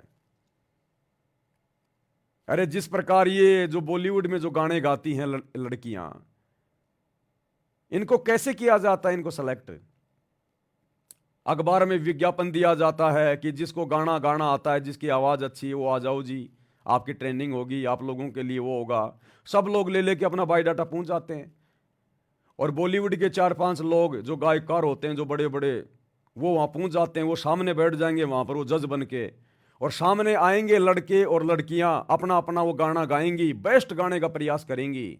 लेकिन सामने वालों को, उन बैठे हुए लोगों को, उन जजों को जिनकी आवाज पसंद आएगी, जिनका गाने का तरीका पसंद आएगा, उसी को सेलेक्ट कर लेंगे, और वही आगे चल के फिर फिल्मों में गाना गाता है, पैसे कमाता है। तो जो भगत इस प्रकार से नित्य नियम करेगा, आरती करेगा, सुमरण करेगा, बड़े ध्यान से गुरु में ध्यान लगा के, गुरु को साक्षात सामने बैठा हुआ मानकर, कोई जल्दबाजी नहीं, दुनिया भर की दिमाग में कोई बातें नहीं, तब जाकर सतगुरु उन चीजों को स्वीकार करेगा। हम लोग संध्या आरती पढ़ते हैं, संध्या आरती की शुरुआत में क्या आता है? पहली आरती हरि दरबारे, तेज पुंज जहां प्राण उधारे, पाती पंच पोहप कर पूजा, देव निरंजन और न दूजा, खंड खंड में आरती गाजे, सकल मई हर ज्योत विराजे, शांति सरोवर मंजन कीजे, जत की धोती तन पे लीजे, ज्ञान अंगोछा मैल न राखै, शब्द जनेऊ धर्म जनेऊ शतमुख भाषा। और कहते हैं सो संध्या हमरे मन मानी, कहे कबीर सुनो रे ज्ञानी। गुरुदेव कहते हैं सो संध्या हमरे मन मानी, इस प्रकार से की गई संध्या आरती मैं स्वीकार करता हूं, हमरे मन मानी, कहे कबीर सुनो रे ज्ञानी। जो इस प्रकार से संध्या आरती जो करेगा ध्यान से, हर प्रकार मर्यादा में रह के, गुरुदेव कहते हैं सो संध्या हमरे मन मानी, कहे कबीर सुनो रे ज्ञानी, कि भक्तों सुन लो कान खोल के। अगर तुम इस प्रकार से आरतियां, अगर तुम नित्य नियम ये करोगे, नमाज अगर तुम ये करोगे, तो तुम्हारा गुरु, तुम्हारा परमात्मा स्वीकार करेगा, नहीं तो नहीं करेगा। अब खाते पीते उठते बैठते बसों में आते जाते आरतियां कर रहे हो तो परमात्मा स्वीकार नहीं करेगा। दया भाव, दया भाव प्रेम, कुछ ऐसी वाणी आती है उसमें, दया भाव तिलक मस्तक दीजिए, और प्रेम भक्ति का आचमन लीजिए, सो संध्या हमरे मन मानी, कहे कबीर सुनो रे ज्ञानी। तो ये सारी बातें गुरुदेव ने हमें बता रखी हैं, समझा रखी हैं, लेकिन हम मन के प्रभाव में रहते हैं, जड़ बुद्धि जीव हैं, हम इतना ध्यान नहीं दे पाते, गौर नहीं कर पाते, कहीं ना कहीं हम गफलत करना शुरू कर देते हैं। तो परमात्मा फिर बीच बीच में अपनी प्यारी आत्माओं को जगाने का भी प्रयास करता है कि बच्चों गफलत मत करो। अरे मैं रोजाना उस आरती का, उस नित्य नियम का, रमेणी का, संध्या आरती का आनंद लेने आ रहा हूं तेरे घर पे, और तू कहीं बीच बीच में भाग रहा है, बिल्कुल रेलगाड़ी की तरह दौड़ रहा है। ध्यान तेरा अपने कहीं जो मतलब ससुराल में घूम रहा है, कहीं अपनी फैक्ट्री में घूम रहा है, दुनियादारी में घूम रहा है ध्यान तेरा। तो तू किसको ध्यान करके आरती कर रहा है? अपने गुरुजी का ध्यान करके कर रहा है, या तू किसी अपने रिश्तेदार का ध्यान करके आरती कर रहा है? जिसको ध्यान करके आरती करेगा, आरती उसी को तो समर्पित होगी। तो क्या कहा इस मौलाना ने कि अल्लाह यदि संसार में किसी चीज को ध्यान लगा के, कान लगा के सुनता है बड़े गौर से, तो वो है नमाज, कुरान। मतलब वो अपनी भाषा में कह रहा है, लेकिन आज असली कुरान तो आप और हमें मिली है, ज्ञान गंगा, गुरुजी के सत्संग, गुरुजी के द्वारा लिखी गई पुस्तकें, गुरुजी के तीनों समय की आरती, ये हैं वास्तविक वो कुरान जिनमें भक्ति का मूल पाठ है, पूरा समाधान है। तो कहते हैं अल्लाह यदि किसी चीज को विशेष तौर पर कान लगा के सुनता है तो वो है नमाज, ये तीनों समय की आरती। अन्यथा बताओ हम आरती कर रहे हैं, सुन कौन रहा भाई? विचार करो भक्तों, हम आरती कर रहे हैं खड़े होके, अकेले या जो भी हैं, सुन कौन रहा है? हम तो कर रहे हैं, हम तो मुंह से आरती कर रहे हैं, हम तो आरती को करने वाले हैं। सुनने वाला कौन है? हम दुनिया को सुनाने के लिए आरती करते हैं क्या? नहीं। खुद के सुनने के लिए आरती करते हैं क्या? नहीं। तो सुन कौन रहा है? अगर हम आरती कर रहे हैं तो कोई सुन भी तो रहा होगा। हमारा सतगुरु सामने बैठ के सुनता है, और सतगुरु को हमने किस कदर आरती सुनानी चाहिए, उसकी महिमा करनी चाहिए, यह फिर हमारे सोचने विचारने की बात है। क्या कहा इस मौलाना ने, ध्यान से सुनिए भाई और बहनों। हुजूर फरमाते हैं कि जिस तरह कान लगाकर अल्लाह कुरान को सुनता है, किसी चीज को नहीं सुनता। हमें नजर नहीं आता ना, हमें मालूम नहीं, हम कुरान पढ़ रहे हैं तो सुनने वाला कौन है? सबसे ज्यादा कान लगाकर खुद अल्लाह। हुजूर फरमाते हैं कि जिस तरह कान लगाकर अल्लाह कुरान को सुनता है, किसी चीज को नहीं सुनता। हमें नजर नहीं आता ना, हमें मालूम नहीं, हम कुरान पढ़ रहे हैं तो सुनने वाला कौन है? सबसे ज्यादा कान लगाकर खुद अल्लाह। यहां इसलिए मुझे याद आया कि अबू मूसा अशअरी को क्या पता था कि कौन सुन रहा है। वो अपनी कैफियत में नमाज में तहज्जुद में कुरान की तिलावत कर रहे थे, और जाहिर बात है उनके घर एकड़ों में बने हुए नहीं थे, एक एक कमरा, एक एक कोई हुजरा, ऐसे ही तो घर थे ना साहबा के। लिहाजा हुजूर पास से गुजरे, आवाज आई, काफी देर सुनते रहे। उसके बाद आप तशरीफ ले गए, सुबह फजर में मुलाकात हुई। वो शुरू की 2 लाइनें बस हमारे लिए वही महत्वपूर्ण है, वही इंपॉर्टेंट है कि अगर नमाज को, अगर नित्य नियम को अगर कोई सबसे ज्यादा कान लगा के ध्यान से सुनता है तो केवल अल्लाह सुनता है, अल्लाह कबीर सतगुरु रामपाल जी। अन्यथा फिर सुन कौन रहा है? हम तो करने वाले हैं। भगत तो आरती करता है। क्या कोई भगत किसी को ये बोलता है चलो भगत जी आरती सुनते हैं? बोलता है कोई? अगर बोलता है तो सबसे बड़ा मूर्ख है। हर भगत ये कहेगा चलो भगत जी आरती का समय हो गया, आरती करते हैं ना कि आरती सुनते हैं। जब भगत आरती कर रहा है तो फिर कोई सुन भी तो रहा होगा। हम दुनिया को सुनाने के लिए नहीं कर रहे। तो सुनने वाला कौन? हमारा सतगुरु। तो सतगुरु यदि सामने बैठ के आरती सुन रहा है और वो समर्थ है, अनंत कोटि कलाओं का स्वामी है, हर भगत के पास हर एक रूप बना के पहुंच जाता है, और सतसेवकों के तो घरों में बैठा रहता है 24 घंटे अपने परमानेंट एक रूप में। तो आरती हमने फिर कितने भाव से करनी चाहिए, कितनी श्रद्धा से करनी चाहिए। बिल्कुल मीठा बोल बोल के कोयल की तरह, जल्दबाजी नहीं। पहले वो काम कर लो जो जल्दबाजी का है, उस काम को निपटा के फिर करो ना आरती आराम से। तो कहते हैं अगर अल्लाह अगर किसी चीज को सबसे ज्यादा कान लगा के सुनता है तो केवल ये नमाज, ये आरती। अन्यथा बता दो हम आरती कर रहे हैं, फिर सुन कौन रहा है? इसलिए तो परमात्मा कहते हैं अमृत भोजन मारे सतगुरु जी में, और शब्द दूध की खीर। ये भेड़ बकरी गाय भैंस इनके दूध की खीर नहीं खाता वो अल्लाह। कबीर भगवान सतगुरु रामपाल जी अपने भक्तों की शब्द रूपी खीर खाता है। जब हम भगत भाई बहन अपने गुरु जी को भोग लगाते हैं तो परमात्मा उस भोजन पे तो खाली आशीर्वाद देता है कि ये शुद्ध हो गया बेटा, प्रसाद बन गया, खा, तेरे अच्छे कर्म बनेंगे। परमात्मा तो वो शब्द रूपी खीर खा रहा है जो हम गुरु जी को भोग लगाते समय उनकी महिमा कर रहे हैं। आज लग गया साहिब को भोग दीन के टुकड़े पानी का, वो शब्द खा रहा है गुरु जी। तुमने कितना अच्छा भोजन बनाया, कितनी बढ़िया सब्जी बनाई, गुरु उसको नहीं देखता। गुरु ये देखेगा तू कितनी सच्ची श्रद्धा से, तू कितने सच्चे भाव से ये भोग की आरती कर रहा है। गुरु तो अपने भक्तों के शब्दों को ग्रहण करता है। वो शब्द रूपी खीर खा रहा है गुरु जी। हम विनती करते जी गुरु जी थारे आगे, साहिब थारे आगे। वो खीर खाना चाहता है गुरु। साधु भूखा भाव का, धन का भूखा नहीं। साधु खीर का भूखा नहीं है, भंडारे का भूखा नहीं है। अरे जो तीनों लोकों में सबको खिला रहा है उसको हम क्या खिला सकते हैं? वो हमारे भाव खाएगा। साधु भूखा भाव का। तो हमारा एकमात्र टारगेट अब केवल यही हो जाना चाहिए भाई और बहनों, तन मन धन से। और उसके बाद फिर परमात्मा कमी किस चीज की छोड़ेगा, हमें भरोसे किस चीज के रहने देगा। आज जो काम हम 12 घंटे करके परिवार का पेट पाल रहे हैं, परमात्मा 6 घंटे में करवा देगा। 6 घंटे में अगर हमने भक्ति को ज्यादा समय दिया तो, भक्ति को ज्यादा महत्व दिया तो।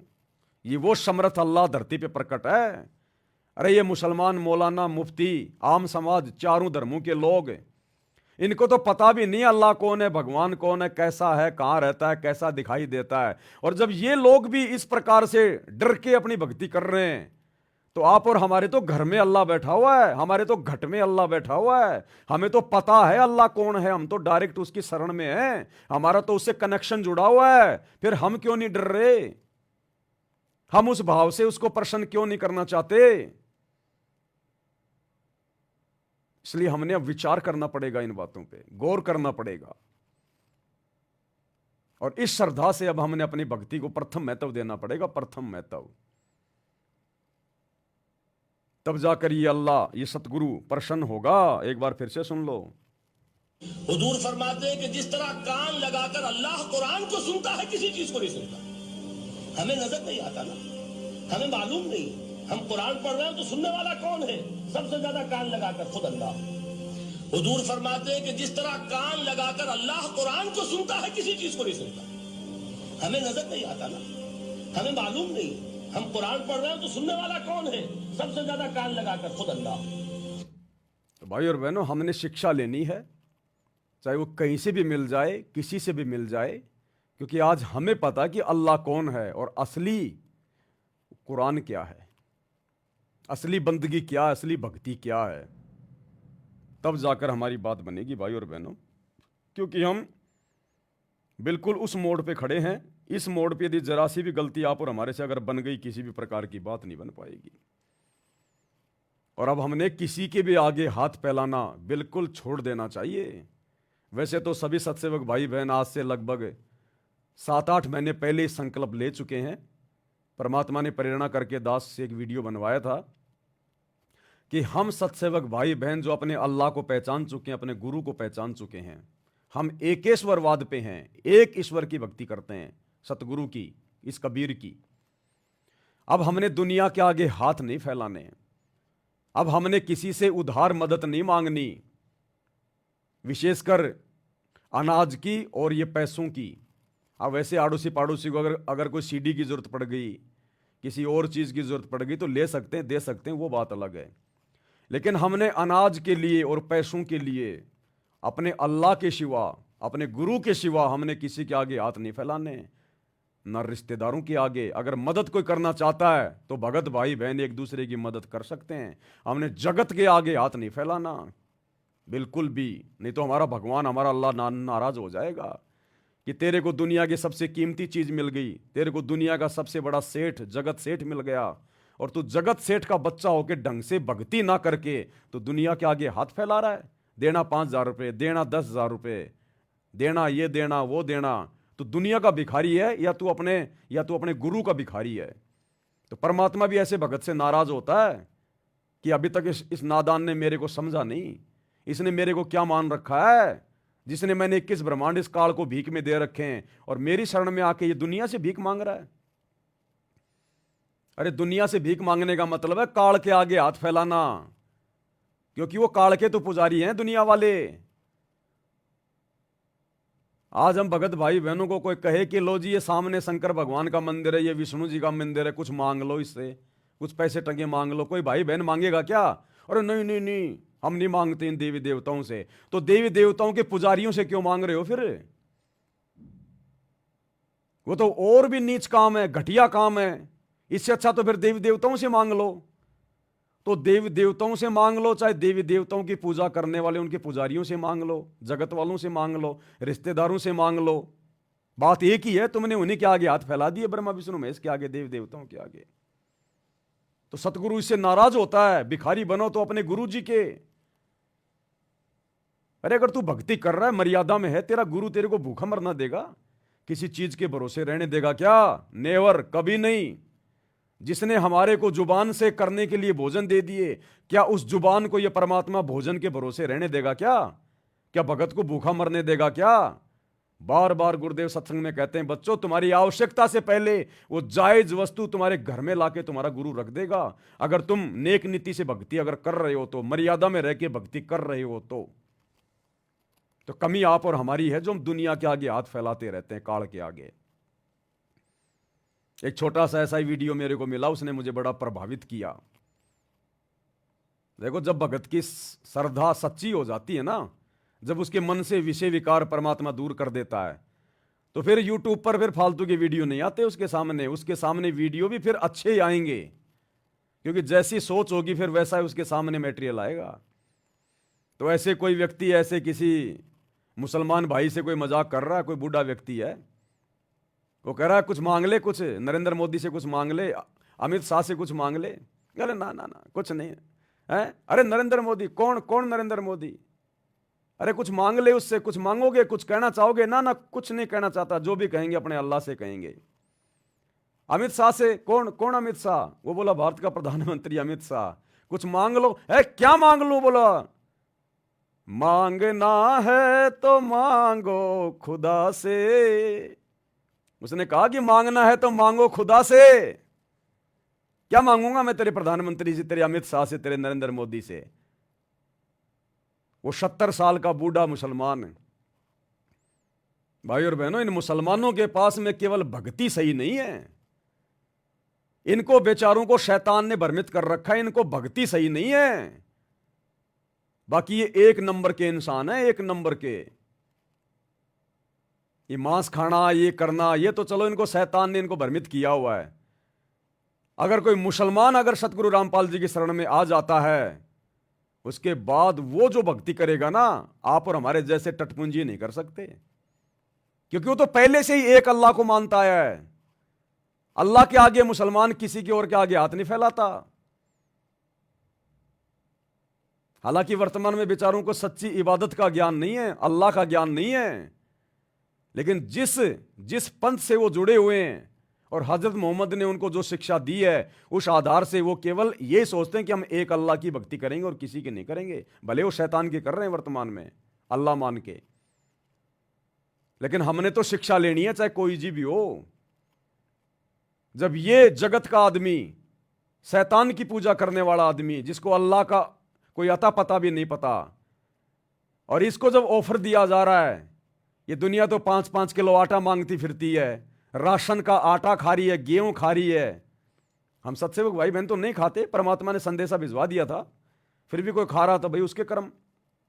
बाकी हम सरकारी कोई भी आटा, दाल, चीनी वगैरह कुछ भी नहीं लेते हम, ये राशन का बिल्कुल नहीं लेंगे। हम अपने सतगुरु का दिया हुआ खाएंगे, सरकार का दिया हुआ हराम का नहीं खाएंगे हम, ये फ्री का नहीं खाएंगे हम ये।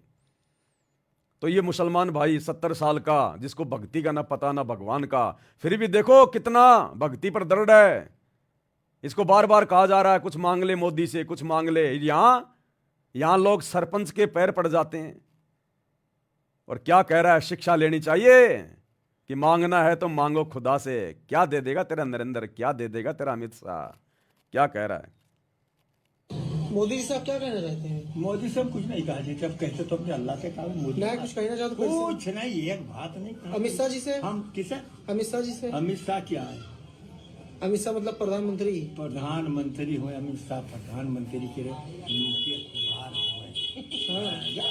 अल्लाह को पता साकिदारी है। क्या करिए हम? क्या कहना चाहते हैं? हमारे तो बनाए बिगाड़ फिर मोदी जी से क्या कहना चाहते हम हैं? मोदी से कुछ नहीं कहा चाहिए। हम कहा तो अल्लाह के नबी से कब मानिएगा? योगी जी से, प्रधानमंत्री जी से? कोई से नहीं, ना भी ना मोदी साल नहीं करता। योगी जी से कुछ कह सकते कुछ नहीं कहा। अपने बारे में कुछ मांग सकते हो? कहा मांगी? अरे कुछ भी मांग सकते हैं। मांगना है तो मांगो खुदा से, देने वाला वो सच्चा नबी। अब देखो, खुदा पर हमारे सामने बैठा, हमारे घर में बैठा, हमारा गुरु खुदा है। चिल्ला चिल्ला के कह रहे हैं अपन। प्रमाणित कर दिया दुनिया के सभी धर्म ग्रंथों ने। और जो सुख इन्होंने दे दिए, जो ठाट बाट इन्होंने कर दिए भक्तों के, मौत के मुंह से निकाल दिया। डॉक्टर ने जवाब दे रखा था।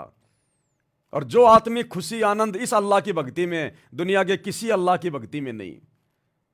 आज आप और हमारे घर में अल्लाह बैठा, हम अल्लाह की शरण में, और फिर भी हम 2 कोड़ी के दुनिया के इंसानों के आगे हाथ फैलाते फिर रहे हैं, उधार मांगते फिर रहे हैं। आज भी जगत सेठ के बच्चे होकर तो डूब के मरने की बात है भगत के लिए। शिक्षा लेनी चाहिए इस मुसलमान भाई से। कह रहा मांगूंगा तो अपने अल्लाह से, अपने नबी से, जो अल्लाह के द्वारा भेजा गया होता है, और किसी के से नहीं मांगूंगा। भाई और बहनों, ये विचार करने की। हालांकि ये बेचारा रोड पे सारा दिन ये भीख मांगता है, वो बात अलग है, क्योंकि ज्ञान नहीं है ना। ये भिखारी आदमी है, रोड पे खड़ा होके सारा दिन भीख मांगता है, लेकिन जब बात आई मांगने की प्रधानमंत्री से, ऋण से, तो वहां पर इसने कह दिया कि अपने अल्लाह से मांगूंगा, अपने नबी से मांगूंगा। क्या दे देगा तेरा ये नरेंद्र फरेंद्र वगैरह। तो शिक्षा हम भक्तों ने लेनी चाहिए। हम भक्तों ने कुछ वीडियो परमात्मा बनवाता है अपने भक्तों को दृढ़ता देने के लिए। एक बार फिर से सुन लो। मोदी जी से आप क्या कहना चाहते हैं? मोदी से हम कुछ नहीं कहा जी, जब कहते तो अपने अल्लाह से कहा। मोदी मैं कुछ कहना चाहता हूँ कुछ नहीं, एक बात नहीं कहा। अमित शाह जी से? हम किसे? अमित शाह जी से। अमित शाह क्या है? अमित शाह मतलब प्रधानमंत्री। प्रधानमंत्री हुए अमित शाह, प्रधानमंत्री के अल्लाह को पता साकिब भाई है, क्या करिए हम? क्या कहना चाहते हैं? हमारा तो बनाए बिगाड़ फिर मोदी जी से क्या कहना चाहते हम हैं? मोदी से कुछ नहीं कहा चाहिए। हम कहा तो अल्लाह के नबी से कब मानिएगा? योगी जी से, प्रधानमंत्री जी से? कोई से नहीं, ना भी ना मोदी साल नहीं करता। योगी जी से कुछ कह कुछ नहीं कहा। अपने बारे में कुछ मांग सकते हो? क्या मांगी? अरे कुछ भी मांग सकते हैं। मांगे मांगना है तो मांगो खुदा से, देने वाला वो सच्चा नबी। तो डूब के मर जाना चाहिए उन भक्तों को जो सच्चे अल्लाह सतगुरु रामपाल जी की शरण में आकर भी और अपने रिश्तेदारों से, आड़ोसियों पाड़ोसियों से जो मांगते रहते हैं। क्या जरूरत है तुम्हें मांगने की? क्या करना है? फालतू की नोटंकी करनी है क्या? तुम्हारे खर्चे क्या हैं? कुछ खर्चा नहीं है भगत का, और फालतू के खर्चों में पड़ा हुआ है तो फिर दुनिया का भिखारी बना रहे। वरना जो भक्ति तुझे दे दी, जो तेरे खर्चे परमात्मा ने समाप्त करवा दिए, तेरा तो बिल्कुल 5 घंटे के काम में तेरा परिवार चले, बहुत अच्छा, 5 घंटे के काम में, और फिर भी दुनिया का आगे हाथ फैलाएंगे तो फिर हम भगत नहीं है। फिर ये हमारी भिखारी वाली आदत फिर अंत तक यूं ही बनी रहेगी, और भिखारी के लोक में रहना पड़ेगा फिर हमें, इस काल भिखारी के लोक में। ये भिखारियों का सरदार है, इसने भीख मांगी है तप करके 21 ब्रह्मांड। तो अब हम सच्चे सतगुरु की शरण में आ गए, जगत सेठ की शरण में आ गए हैं। तो भाई और बहनों, अब हमने ये गलतियां नहीं करनी है बिल्कुल भी। तो कुछ एक ये बातें थी जो आप भाई बहनों तक परमात्मा ने संदेशा भिजवाना था, दास को प्रेरणा की। तो दास मालिक की सेवा बजाने के लिए आ गया। उनका नौकर हूं, उनका कुत्ता हूं, गुलाम हूं, पाजी हूं। जैसी वो प्रेरणा करते रहेंगे आप लोगों को बताता रहूंगा। मैं अपनी सेवा में गफलत करूंगा नहीं। कोई स्वीकार करे ना करे, कल को हिसाब परमात्मा को देना है। मालिक कह देगा बेटा मैंने तो देख सूचना दे दी थी, मैंने तो सूचना पहुंचा दी थी, अब ये तेरे ऊपर बेटा, तूने माना कि नहीं माना, ये तेरे ऊपर। गुरुदेव ने बताया एक समय एक व्यक्ति था, भगवान पे बहुत विश्वास करता था, और उसका मानना था कि कण कण में भगवान है, कण कण में भगवान है, सब में भगवान है। एक समय बाजार में जा रहा था, सामने से एक हाथी आ रहा था, हाथी पे महावत बैठा था। हाथी जो है वो डगमग हो गया, गुस्से में हो गया, लोगों को सूंड मारता हुआ आ रहा है। सामने से वो पंडित जी आ रहे थे, और महावत कह रहा भाई हट जा पंडित जी, हट जा, हाथी आ रहा है, सूंड से मार देगा, हट जा हट जा। पंडित जी बोला नहीं नहीं, कण कण में भगवान है, कण कण में भगवान है, हाथी में भी तो भगवान है, मुझे कैसे मारेगा? अरे बोले हट जा हट जा। बोला नहीं, कण कण में भगवान है, हाथी में भी भगवान है। नहीं हटा, हाथी ने मारा सूंड तो साइड में जा गिरा, मर गया। अब मरने के बाद में ऊपर जानी थी आत्मा, परमात्मा के दरबार में गया, तो उसके मन में तो वही सवाल, वहां जाकर कहा कि भगवान हिसाब किताब बाद में करना, पहले ये बताओ आपने मुझे मारा क्यों? आप तो कण कण में थे ना, आप तो हाथी में भी थे ना, फिर मुझे मारा क्यों? मैं तो आपको कण कण में मांग रहा हूं, मान जो अमल की मान के भक्ति कर रहा था, तो फिर मुझे हाथी ने मारा क्यों? उस भगवान ने कहा रे नालायक, तू कण कण में भगवान मान रहा है, तो तूने महावत की बात क्यों नहीं मानी? वो महावत भी तो चिल्ला रहा था, उसमें भी तो भगवान था, उस महावत के अंदर से भी तो भगवान ही बोल रहा था कि हट जा हट जा। तो तूने ये क्यों नहीं सोचा कि जब हाथी में भगवान है तो महावत में भी तो भगवान होगा? तो तू तो केवल अपनी सुविधा के अनुसार मानता है जो तुझे माननी है। तो इस प्रकार से भाई और बहनों, परमात्मा ने देखो जो संदेशा पहुंचाना था, दास को निमित्त बना के पहुंचा दिया। मेरी भी इसमें सेवा लग रही है। अब जो बातें ज्ञान आधार से हैं, आपकी आत्मा स्वीकार करे, वो बातें आप लोग स्वीकार कर लीजिएगा। अन्यथा कल को फिर भाई परमात्मा दोषी नहीं रहता। परमात्मा कह देगा बेटा देख, मैं हर एक के पास जाके तो समझाता नहीं, मेरी भी कुछ मर्यादा है, कुछ नियम है। ज्ञान तुम्हारे को मैंने दे दिया था, मेरे ज्ञान को सामने रख के सामने वाले की बातों को तोल लेते कि ये बंदा जो कह रहा है वो वही बात सही है या गलत है, माननी है कि नहीं माननी है। बस 2 टके की बात थी। हर बात को अल्लाह थोड़ी आके कहेगा सामने, परमात्मा थोड़ी कहेगा आके सामने। हम जैसे कुत्तों की सेवा लगा देता है परमात्मा। तो मानना ना मानना, इन तमाम बातों को जो परमेश्वर ने संदेशा भाई बहनों तक भिजवाया है, ये आपके अपने संस्कार पर निर्भर करता है, आपके अपने ज्ञान आधार और बुद्धि विवेक पर निर्भर करता है। मेरी बातें मानने के लिए कोई भी बाध्य ना हो, ना मैं किसी को बाध्य करता, ना मैं किसी को बाध्य करके डरा धमका के परमात्मा का दोषी बन सकता। मेरा काम है संदेशा देना। मेरा संदेशा ज्ञान के विरुद्ध भी हो सकता है, क्योंकि मैं एक जीव हूं 2 कोटि का, और मेरा संदेशा सतगुरु के ज्ञान के अनुसार भी हो सकता है। लेकिन आप भगत भाई बहनों की जिम्मेदारी बनती है कि आप सबसे पहले उस बात को, उस ज्ञान को, चाहे कोई भी भाई बहन सुनाए, अपने गुरुदेव के तत्व ज्ञान को बीच में रख के, उस तत्व ज्ञान की रोशनी में चेक करके कि ये सही है या गलत है, क्या मानना है क्या नहीं मानना है, उसके बाद ही अपना निर्णय लें। मुझदास की प्रत्येक बात को आंख बंद करके फॉलो ना करें, अन्यथा परमात्मा के दोषी बनोगे। तो आज के वीडियो में भाई और बहनों हम केवल इतना ही लेंगे। परमात्मा हम सबको आशीर्वाद दे, सद्बुद्धि दे, और रात्रि 8 बजे सभी भाई बहन मुसलमान नहीं समझे ज्ञान कुरान, इस पुस्तक के ऊपर जो वीडियो बन रहे हैं, हम भगत भाई बहनों के लिए भी बहुत गहरी गहरी शिक्षाएं हैं, उसमें भी जुड़िए और वीडियो को ज़्यादा से ज़्यादा शेयर कीजिए। बंदी छोड़ सतगुरु रामपाल जी भगवान की जय हो। भाई जो गुरु बचन पे डट गए, कट गए फंद 84।